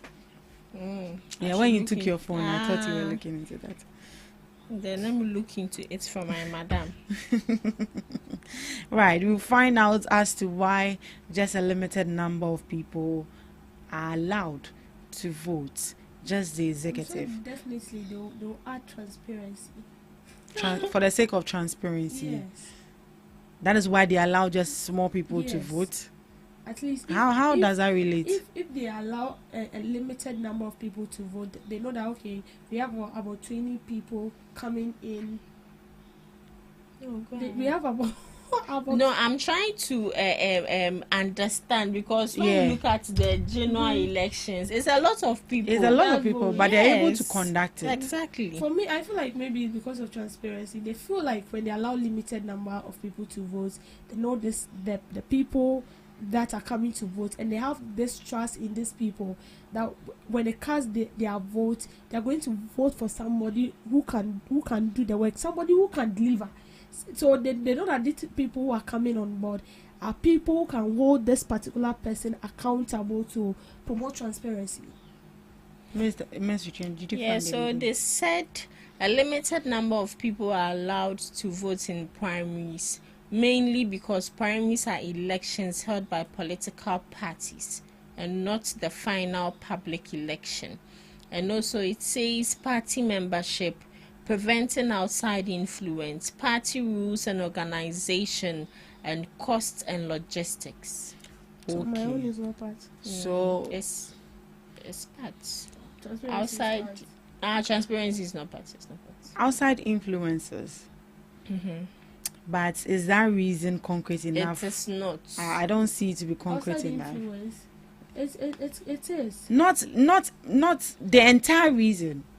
The entire reason they gave: logistics and resources, outside influence, and also party membership. And It makes sense. It makes sense because. But is it a concrete reason as to why you will not allow all these people to not vote? that concrete, but for me, it does make sense. But when it is time for campaign, you want me. Exactly. I'm not You having want card, everyone but you want me to campaign for Yes. you. Yeah. So that is the norm. The more reason why I'm saying it does make sense to me is because I think they are now doing internal election for like electing executives, and then there were instances where people who are not MPP members, who are even NDC, were seen on ground voting, with some even causing chaos. So I think these are the main reason why they want it to be like maybe internal, like strict. You have the party card. They know you to be someone who is should I say hold bigger position in the party, like you are being known. Okay, so they have this sounds like a limitation to vote these people, which for me we are all saying that it's not good, but then I feel the influence needed, what they are saying in a way makes sense, because if they want to allow anybody at all can vote. When we go on for general elections, someone is an MPP but vote for NDC, someone is an NDC but vote for MPP. The vote is kind of like swing vote visa, or it varies depending on what the person has done. So one thing I'm also looking at, these politicians, they are working with tactics. So what if what they want, that is not what the masses want? The people want, exactly. So I feel like it's unfair to the people. And it's like they are doing it for their own selfish interests. It's like we are voting for the people we want, but not for what they want. Grassroots want. Meanwhile, they are not here to rule just you, but they are here to rule all of us. Yes. So if I don't find the person competent and you find the person competent, and I'm not allowed to vote, see, I'm telling you, if I don't want to mention any political party, but it applies to both political parties. If you want to be sincere and then allow even a commoner in all commoners in grassroots to vote, the people we have as leaders in these various political parties wouldn't be the people that will be giving the nod, because they are on ground, so they know who is working, they know the people they reach out to, who comes in to help them, and that is why some like internal elections leads to conflicts and all that, because they believe this person is not reachable. Why then will you give this person a position? Well, we have been working with this particular person, so why not give it to this person? But at the end of the day, the executives or the top officials in these political parties have already make a declaration, so it stands. You don't go against the rule, which is very, very bad. And you see the MPP, why did they do the bottom to top approach, or bottom to top approach? They did bottom to top. It was a tactics. You don't know. So that means that just a selected people, and these people can easily be influenced because you With can't. money. Yes, because you can't influence the masses. Yes, you can't. You can't influence the masses. Exactly. But you can influence the few selected people that are allowed to vote. Because you know that maybe the few people who are coming are only 100. So if somebody will win maybe 70 or 80, so if you are supposed to give each of this person like 1,000 or 2,000 to make it, but with the masses you can't tell. You can't tell who is going to vote. You can give them the money. It's just like general election. I will take the money. But whether I'll vote for you or not, you can't. But with this one, you are even scared. They can even threaten you to vote because they know the number. So if 2 people are out, they know that it is maybe Regina and Esenam who didn't vote. It's obvious. It's obvious. It's so obvious. And the AG's department is backing this particular case. And I think it's a good one. You back it as well, right? Yeah. Yeah, we back it as well. Right, let's proceed. General Mosquito promised to annihilate NPP. Dafia Mekbo reveals details of earlier tour. So that word means annihilate. It means that to wipe off, to wipe out. Just like ye dri party negu. So in actual sense, that it was it means. So Majority Chief Whip MP Roxanne Nelson Lafiamepo has dismissed suggestions that the ongoing nationwide tour by NDC chairman Johnson Esiedu Nketia is an early campaign for the party's flag bearer race. He's dismissing that. The MP said the chairman's constituency visits began long before current speculations emerged and were rooted in demands from party supporters after the 2024 election victory. I don't know. I speak to the party chairman often. Even today we spoke, but I haven't had the opportunity to ask him about this, he said. What I do know is that he has been doing the tour from about April 2025, just when John Mahama finished with the appointment of ministers and did the regional tours.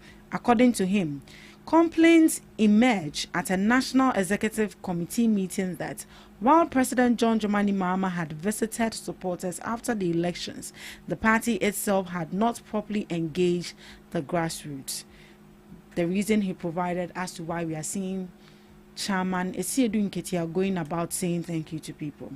They said the party ought to come to grounds to come and show gratitude because the fought hard. We have been in opposition for 8 years, he explained. Dafia Makbo said the exercise has taken time because of the skill and logistics involved. He had been doing this for the past year. You know, logistically, mobilization to visit this constituency is no joke. So he's been doing it methodically. He insisted the chairman's movement should not automatically be interpreted as a presidential ambition. When asked whether the position gives the chairman an unfair advantage over potential contenders, Dafiamekpo pushed back. I think the question you should ask the people is the chairman going around claiming to be a flag bearer? Have we seen any of that? Have we heard any comment of that? That Chairman Esiedu Nketia is saying that, or is claiming that he's the flag bearer? That is the question he asked the host. The MP also rejected claims that the current tour is unprecedented. Yes, we were in opposition. Go and check the records, he said, when asked whether a similar exercise happened in 2021. He recalled that the chairman extensively toured his constituency during that period. Dafiamekpo revealed that during the 2021 engagements, Esiedu Nketia carried a much more aggressive political message. He maintained that the chairman's current tour follows the same pattern as previous post-election engagements and should not be viewed as anything unusual. So these are some of the words he said in defense to if Chairman Esiedu Nketia is aspiring to be the flag bearer for the NDC party. I think he has defended him well, if you ask me. Miss Debbie. Okay, so he has now clarified us on why we see the chair moving from one district, one region to the other for a thank you tour. And as you said, he has really defended him very well, and that was solid enough. Well, from my own perspective, I see something different, and personally, I wouldn't be surprised if 2028 we see Asiedu Nketia popping up as among the candidates interested to be flag bearers of the National Democratic Congress. And also, I mean, a lot of people would draw meaning from this. I feel like they don't just want to. You see, I like the communication directors of the NDC. They know how to, they know how to cover issues. They know how to show themselves even in the midst of a lot of chaos. Or when everyone is speaking blah blah blah blah, they know how to show speculations. They know how to show themselves, and they even know how to pave a way even in the midst of misunderstanding. So in as much as it is glaring in our faces that the chair has the intention of becoming a flag bearer, everything shows, but he is saying no, and you can't say what he's saying is false because he's automatically representing the party. So he's saying that Asiedu Nketia is not on a mission to convince anybody to vote for him just because he wants to be a flag bearer, but because they want to keep a close relation with the people, with the grassroots. Yes, in all this region, and I think that is a solid fact. They want to keep close. If that is the main reason, then it's good. Yeah. Because in a way, it didn't make you feel as if you voted for these people and all of a sudden you've forgotten. Like you've forgotten about them. Even if you've promised them and you're yet to fulfill that promise, your presence alone shows that you're concerned. Like you still have them at heart. And then you do everything possible to fulfill that kind of promise that you've given them. So if that is the main reason, then it's perfect. But if it has a different motive, maybe as time goes on, we will get to know. But I feel like as it stands now, Asiedu Nketia shouldn't say anything. Even with him, no, you wouldn't even see him. Have you seen him in interview? It's unlike him. See him in an interview. He barely grants us. No, you won't. I saw a video of him where he said, for him, it is two different things. You won't see him arguing with a fool, and then you won't see him like on. He said two things. I think the first one is him not arguing with a fool, and the second one is him not arguing with somebody who doesn't know what he's doing or something. So it's very difficult for you to see him being interviewed. It comes once in a while. Even if you see him go to parliament, he's just quiet, as if he doesn't talk. But if that man open his mouth, one word bomb will bounce you back to heaven and come back. So I feel like for now he shouldn't say anything. But some of his utterances are very, very, very bad. Very, very. You call somebody the other guy. It's uncalled Maybe for. they have a rapport. It's uncalled for. Maybe they have a rapport, but I feel like in a public space it shouldn't be like that. No. Just as we have taken it and make it look as if they have an issue. Yeah. It might be that there is no issue between the two of them. The other guy. But the way he made it, we the spectators would draw a different meaning from out what. of it. Yeah. So for me, if that is their motive, it's positive. But if not.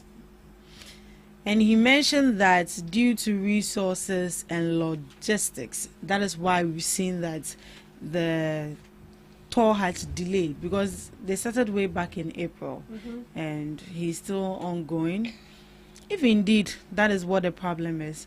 But I think with the reason he has given is fine, because they've listened to the people. After President Mahama has gone to say thank you to the supporters, I think it's a demsive fit for the chairman to also go down to the people, the ones that did the dirty job, to also say thank you to them. And after that, we've been hearing comments that the grassroots are complaining that after you've won power, you are not giving appointments and then all of that.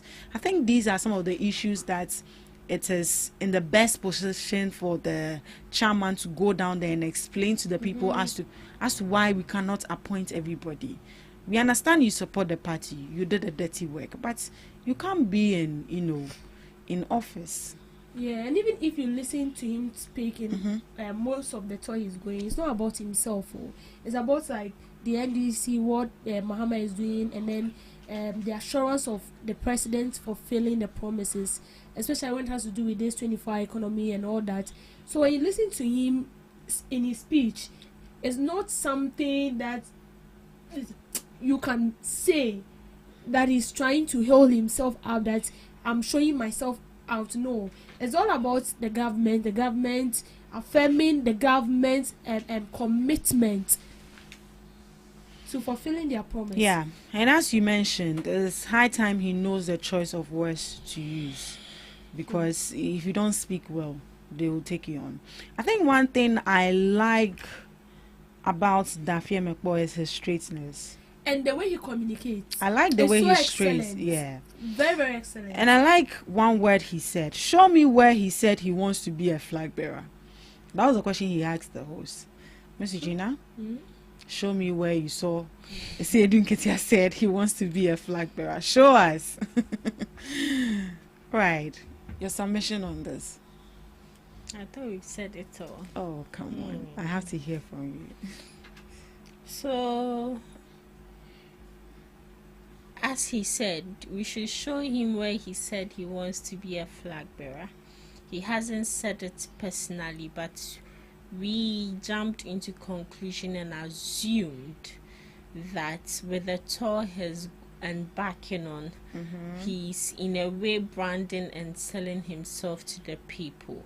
And now that they've explained, it is well understood. But they say action speaks louder than words. And as Debbie said, I wouldn't be surprised if he comes out as the 2028 flag bearer for NDC. Why not? If he's the choice of the people, they would vote for him. But as it stands now, they've clarified that the thank you tour is to thank the people and also connect with the grassroots. And I think it's good that as leaders, they acknowledge the effort of the people and they want to respect that and appreciate them. So, yate. Yate. Moving on. You've seen flooding, and I believe we are all sad about it. We are all worried about it, and it's not the first time we are seeing this. It's been there for ages. Now let's hear from Nadmo. Dumping refuse into drains driving floods in Accra.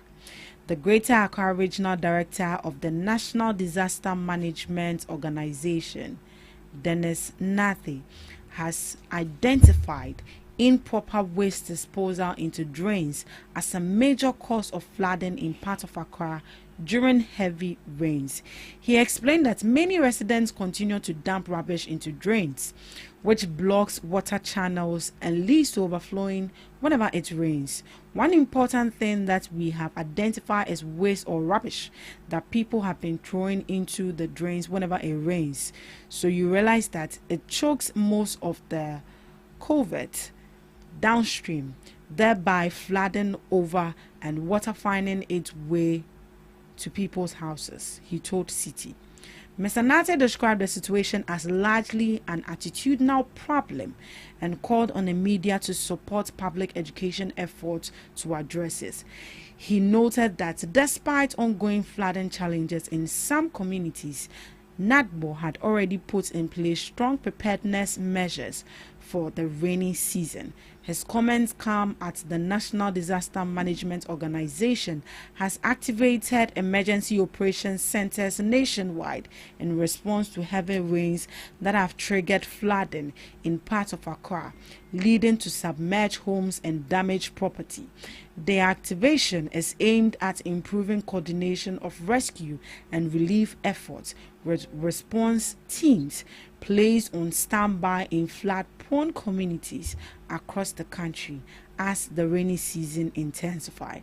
NADMO officials say the decentralized system allows rapid deployment of emergency teams once reports of flooding are received.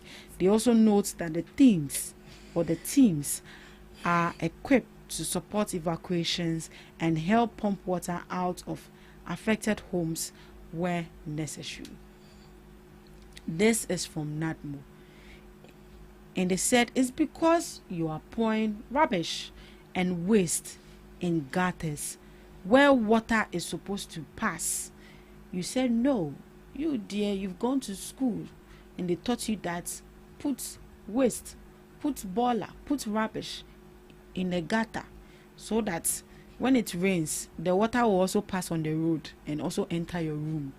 That was what you were also taught in school. And that is what has led us to where we are today. Why would you do that? Why would you see that it is raining and the water is rushing out? Then you think that that is actually the best time to pour rubbish in it. If it doesn't go into your house, it will go into somebody's house. But would you be happy if you come back from work and then you find out that your whole room is flooded? Your property, your television, radio, and all of that, your clothes are being destroyed by water. Something that you can actually prevent. Miss Debbie, is this a you problem or is this a government problem? It is a you problem, not a government problem. It is a you problem. The government, so you are expecting the government to tell you as a sane human that you don't need to dispose refuse in water, in drainage system. Now, how many drainage systems do we even have? Since I've stepped in Accra, 99 of the houses I see, 99 out of 100 are well-built houses without gutters. And so it looks as if anytime it's raining, the water fine is very difficult to make its way around. And you see, it rains, so the water will relax on the ground, but it needs a place to move. And that is why in every sane community, in every sane country, I'm not saying Ghana, we are not sane, but in every sane country that is well structured, when they are building, they demark a place for gutters. They demark a place for drainage system because they know that the life we are living, that is nature. It will rain. And when it rains, where would the rain make its way? Where would the rain make its way round? And it's through the gutters, it's through the drainage systems. But when you come here, we don't have them. A lot of houses do not have gutters, and the ones we have has been choked with refuse. And you see, a sane human will sit down, will not dispose the refuse, will not call any of this Zoom Lion drivers of vehicles to pick the heap of refuse they've gathered, but they'll wait to rain. And when it rains, they pour the refuse in this passive, is it passive rain? Should I say passive rain? Running water. Thank you, running water. They just dispose this refuse in it, and it ends there. And what are you thinking? The effect will come back to you. Who do you think should suffer the consequences of your act? It will still come back to you. We are suffering because of these petty things. We don't have the drainage system. We don't have the gutters. Even with our road, the road we've constructed, how many new drains do we have around this road? It's just a few. And the ones we have, we are not keeping it well. This new drains is being choked by sand, is being choked by refuse. A sane human being will gather refuse, pour it in these drains, and it gets choked. And then you expect the water to do what? To be flying in the air? No. The water will come, it will come after you. It will collapse your building to take away your clothes. If you don't take time, you can even lose your life. So you see, this is very, very serious. We are calling on government, you are calling on government. The government is doing its part. You should also do your part. We are not doing our part. That is it. We are not. You see, the Minister Chief MC of Ablekuma is being called to resign because they feel he's not doing his work properly. He's not doing his work properly. A water zone area, you've sold it out for people to build. But is he the one that sold it, or is the owner of the land? Because he's not the one that sold MC it, but does he's not supposed to ensure that those things are not being done. Proper layout. So why are you an MC? That is why the man said, if you think your own is to just to occupy that office, then you should be sacked. Because in as much as this office has been designated for the MC of Ablekuma or the MC of this particular municipality, doesn't mean that you should only be in the office. You don't do your work. And you see those chiefs, it's about time God start killing some of them. Because I don't know what we should do again. Those people who sell lands to you, they know that this particular area is a water zone area. You don't need to, if you are building there, you are blocking the way of this running water. And you know, running water comes with a full force. If they don't find a place to go, wherever they find itself, they enter, they'll make their way. So simple and short, these are MCs, are DCs, they're not doing their work. And I am convinced that they've been bribed. Oh, you think so? Yes. Oh, how? I'm convinced because see, if I want to buy a land, I'll see a chief. In as much as I'm the municipal chief executive for a particular municipality, I don't own the land. The land is for the chief, but I have the sole authority to tell the chief that what you are doing is wrong. You don't sell here. This is a zone that is being left there, not because the government does not know what to do with the land, but because we know that this place is a waterlogged area. We don't sell it out. So I don't own that land. The land is for you. As a matter of fact, I'm a stranger on your land because you can even boot me out anytime you want. But I have the sole right to tell you that this land cannot be touched. It cannot be sold out. But they will sell it out to people. And then when it starts raining, you see these same people come back and be calling on government. And I'll buy you on your day. The government is even tired, I'm telling you. They are tired. What else should they do? I know the government have a role to play. And for me, it's a 50-50. The government have a role to play. We, the citizens, also have the role to play. And the role of the government is to ensure that all the roads being constructed has a new drain. All our roads, I don't know how we construct our roads that even at the slightest drop of a rain, our roads are flooded. A drop, our roads are flooded. Why? It's because the gutters, even the gutters we have, they are choked. So where do we expect them to go? We'll just see this roads as a normal flow. After all, water is not human. They see wherever they see it as a path where they can flow. So they wouldn't like to be stranded or get stuck. So for me, it's a 50-50. It's a 50-50 role we ought to play. We have to help the government, and the government needs to help us. But the people who are supposed to help the government are not doing it.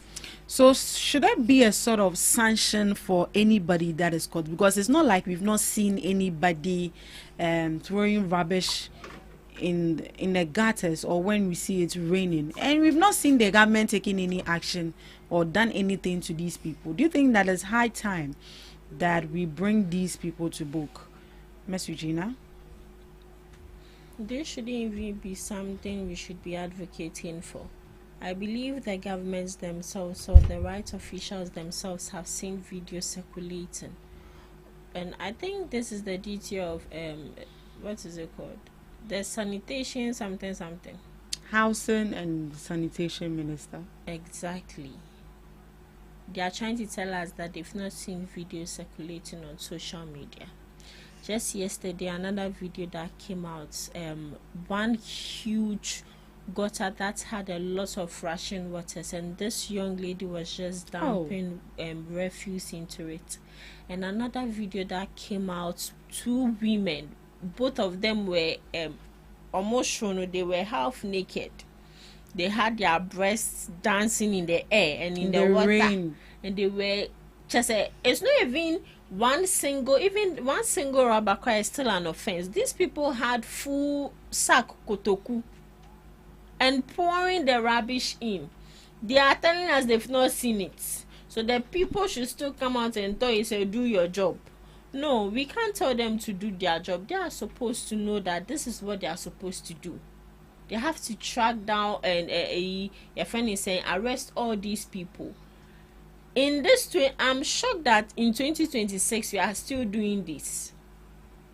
there are a lot of ways you can dispose your garbage. You either burn it or you just pay an amount of money and give it to this Zoom liars or a baller for your mama, but they will take it away. Why are you pouring that rubbish in that water? And at the end of the day, that rubbish, it will not go and stack. It will not stack some. It will go and come back again. We will be experiencing it each and every day. The government only is to make sure that they provide enough and proper drainage system to make sure that when it rains, that water and that's the now it is our duty to help the government, and ours is to make sure that our environments are clean.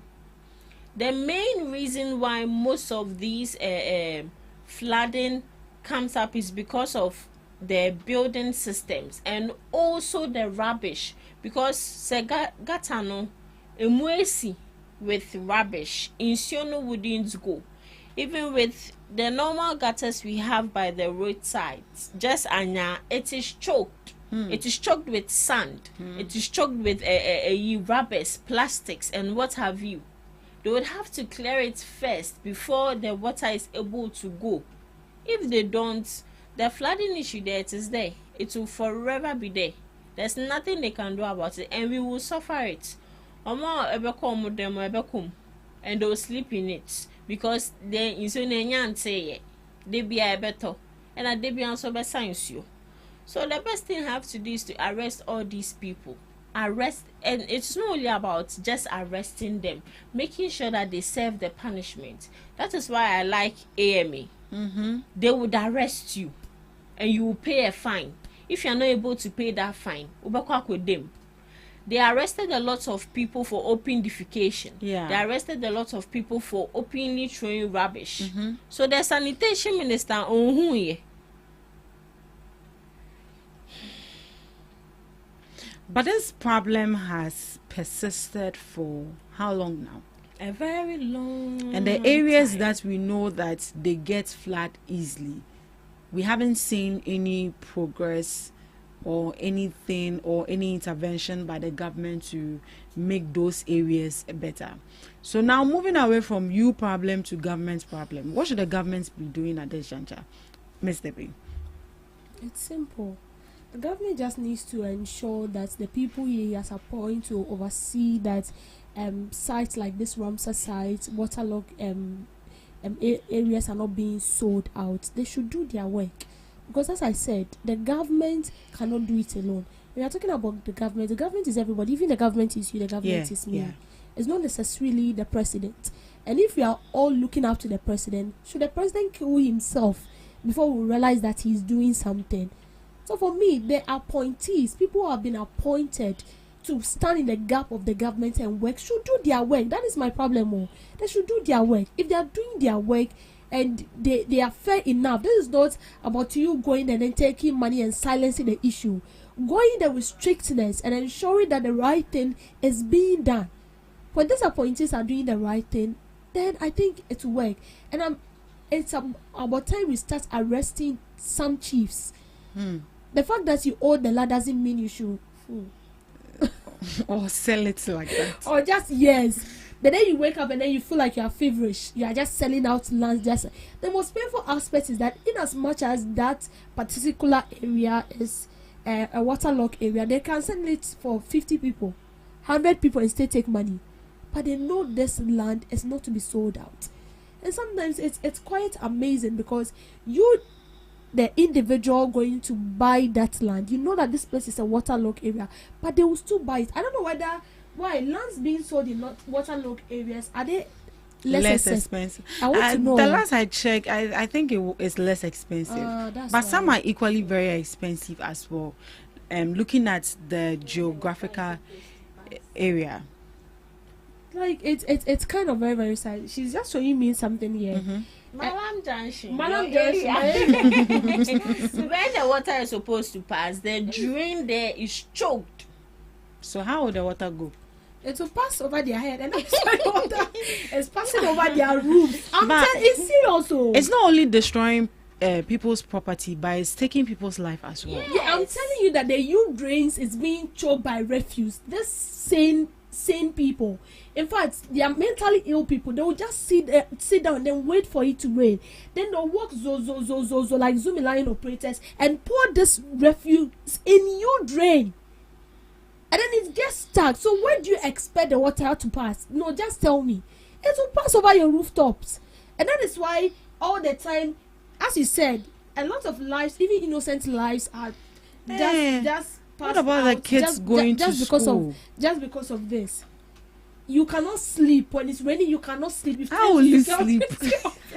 Yesterday I was saying that. What if you sleep? By the time you wake up, you're on top of the water. Security officer, like you're just standing, like you cannot sleep. How will you sleep? You see, it's becoming so serious in Accra. I just like, I feel like we should see the seriousness of it. Because I feel like anytime it gets to rainy season, it becomes a headache. Yeah, becomes a headache. Yesterday, I got home like 9. I wasn't getting vehicle. From here to Kaswa, 15 cities. Whether I alight at Makati, whether I alight at Malam Junction, I'm paying 15 cities. So what did you do? Me, I took Malam Junction. And you walked? I alighted at Malam Junction and walk.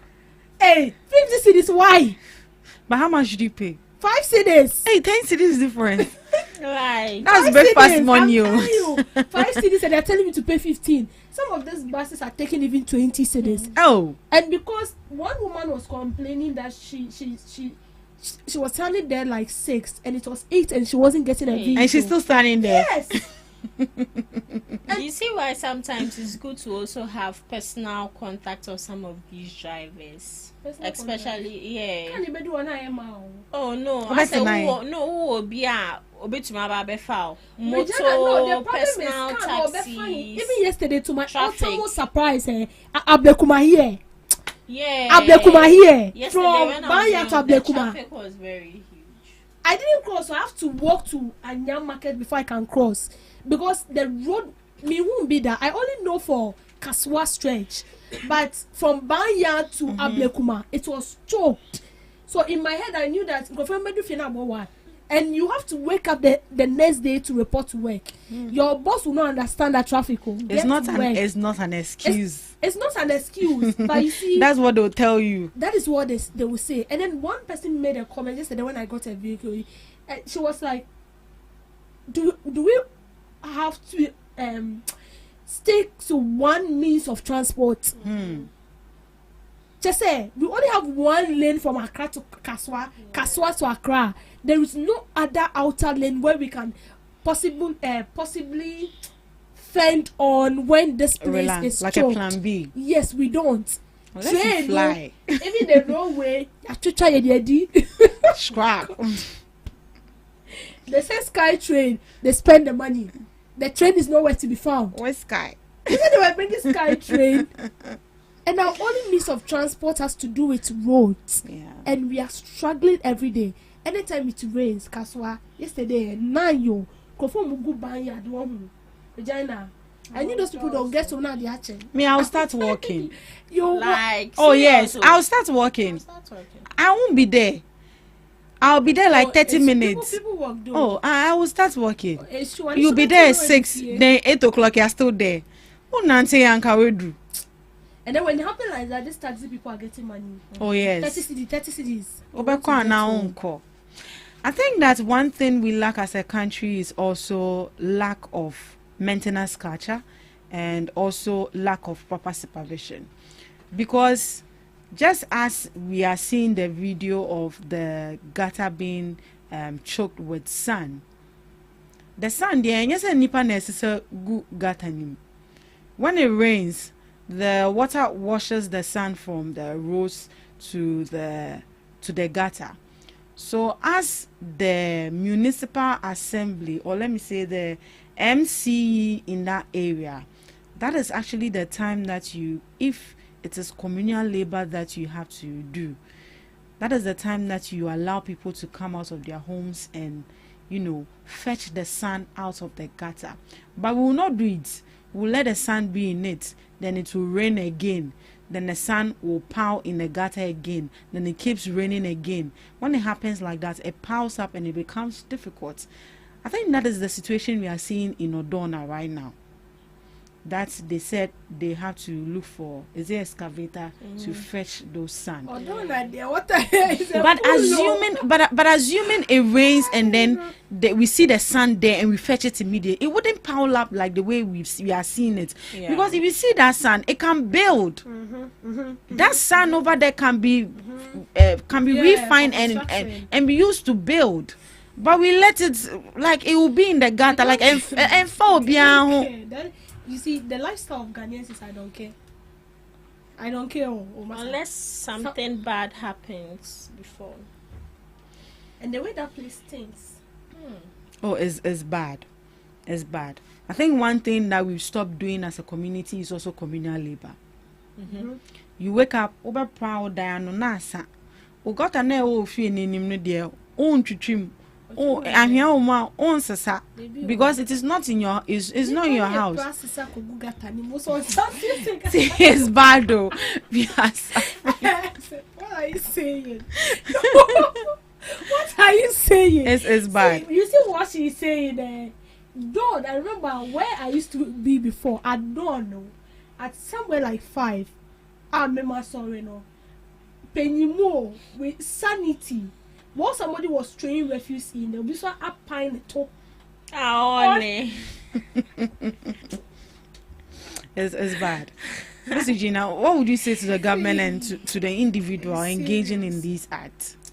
To the individuals, I believe that should I say it's all about discipline.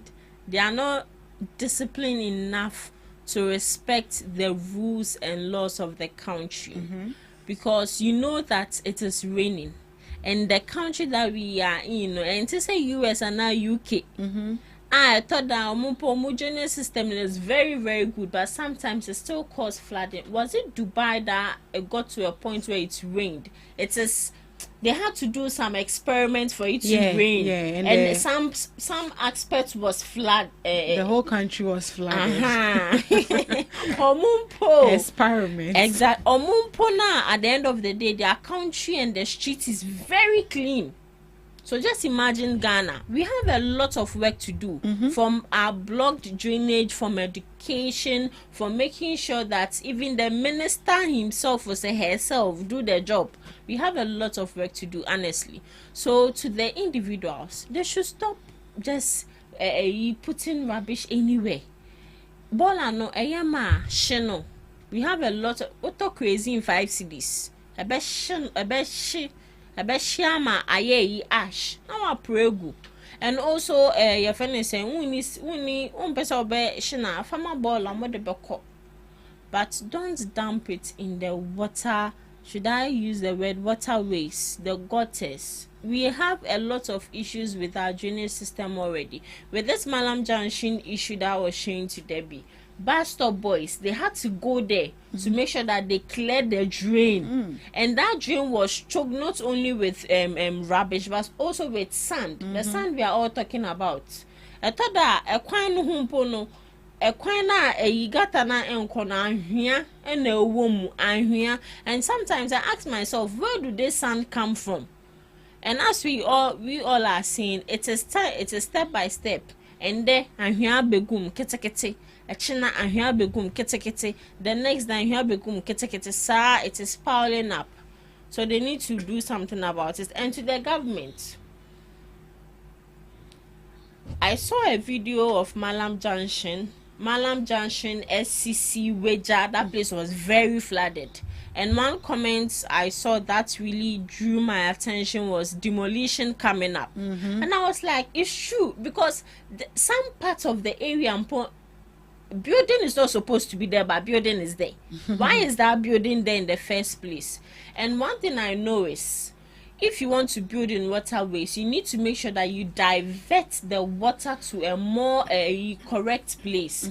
But these people, they just build and block the waterway, and also don't build any gutter. I thought that gutter number building like this, something like this, and it's not deep. It's not deep. Into gutter, no, we need big gutters, big ones. Drainage system. Oh, we have a lot of work to do in Ghana here. A lot. From Impenyufono to us, we have a lot of work we have to a do. lot to do.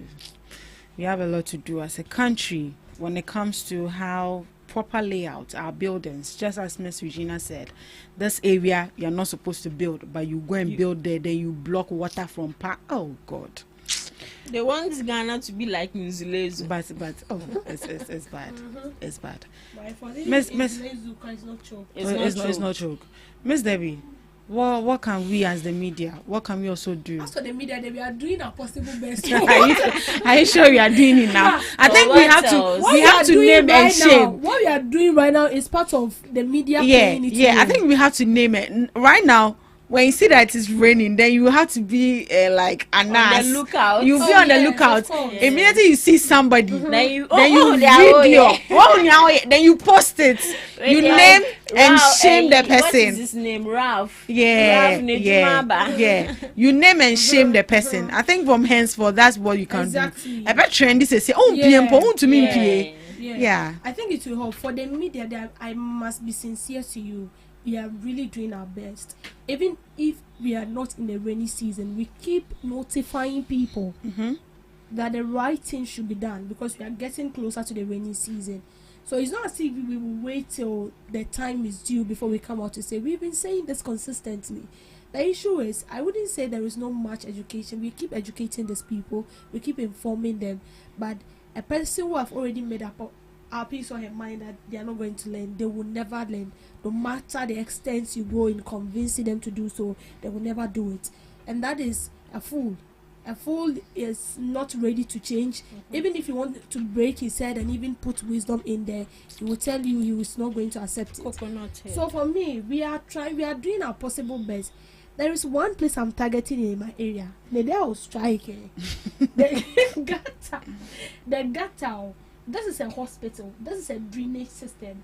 And anytime the hospital, when they are done with this operations and stuff, the water pass through the gutters and all that. It's infected. And then just a little bit, like 2 meters or 3 meters away, there are a group of people who sells food there.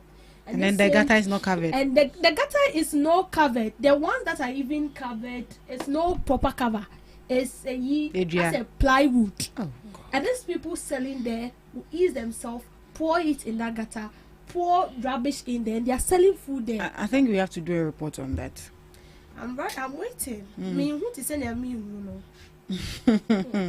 It's sad and it's very worrying.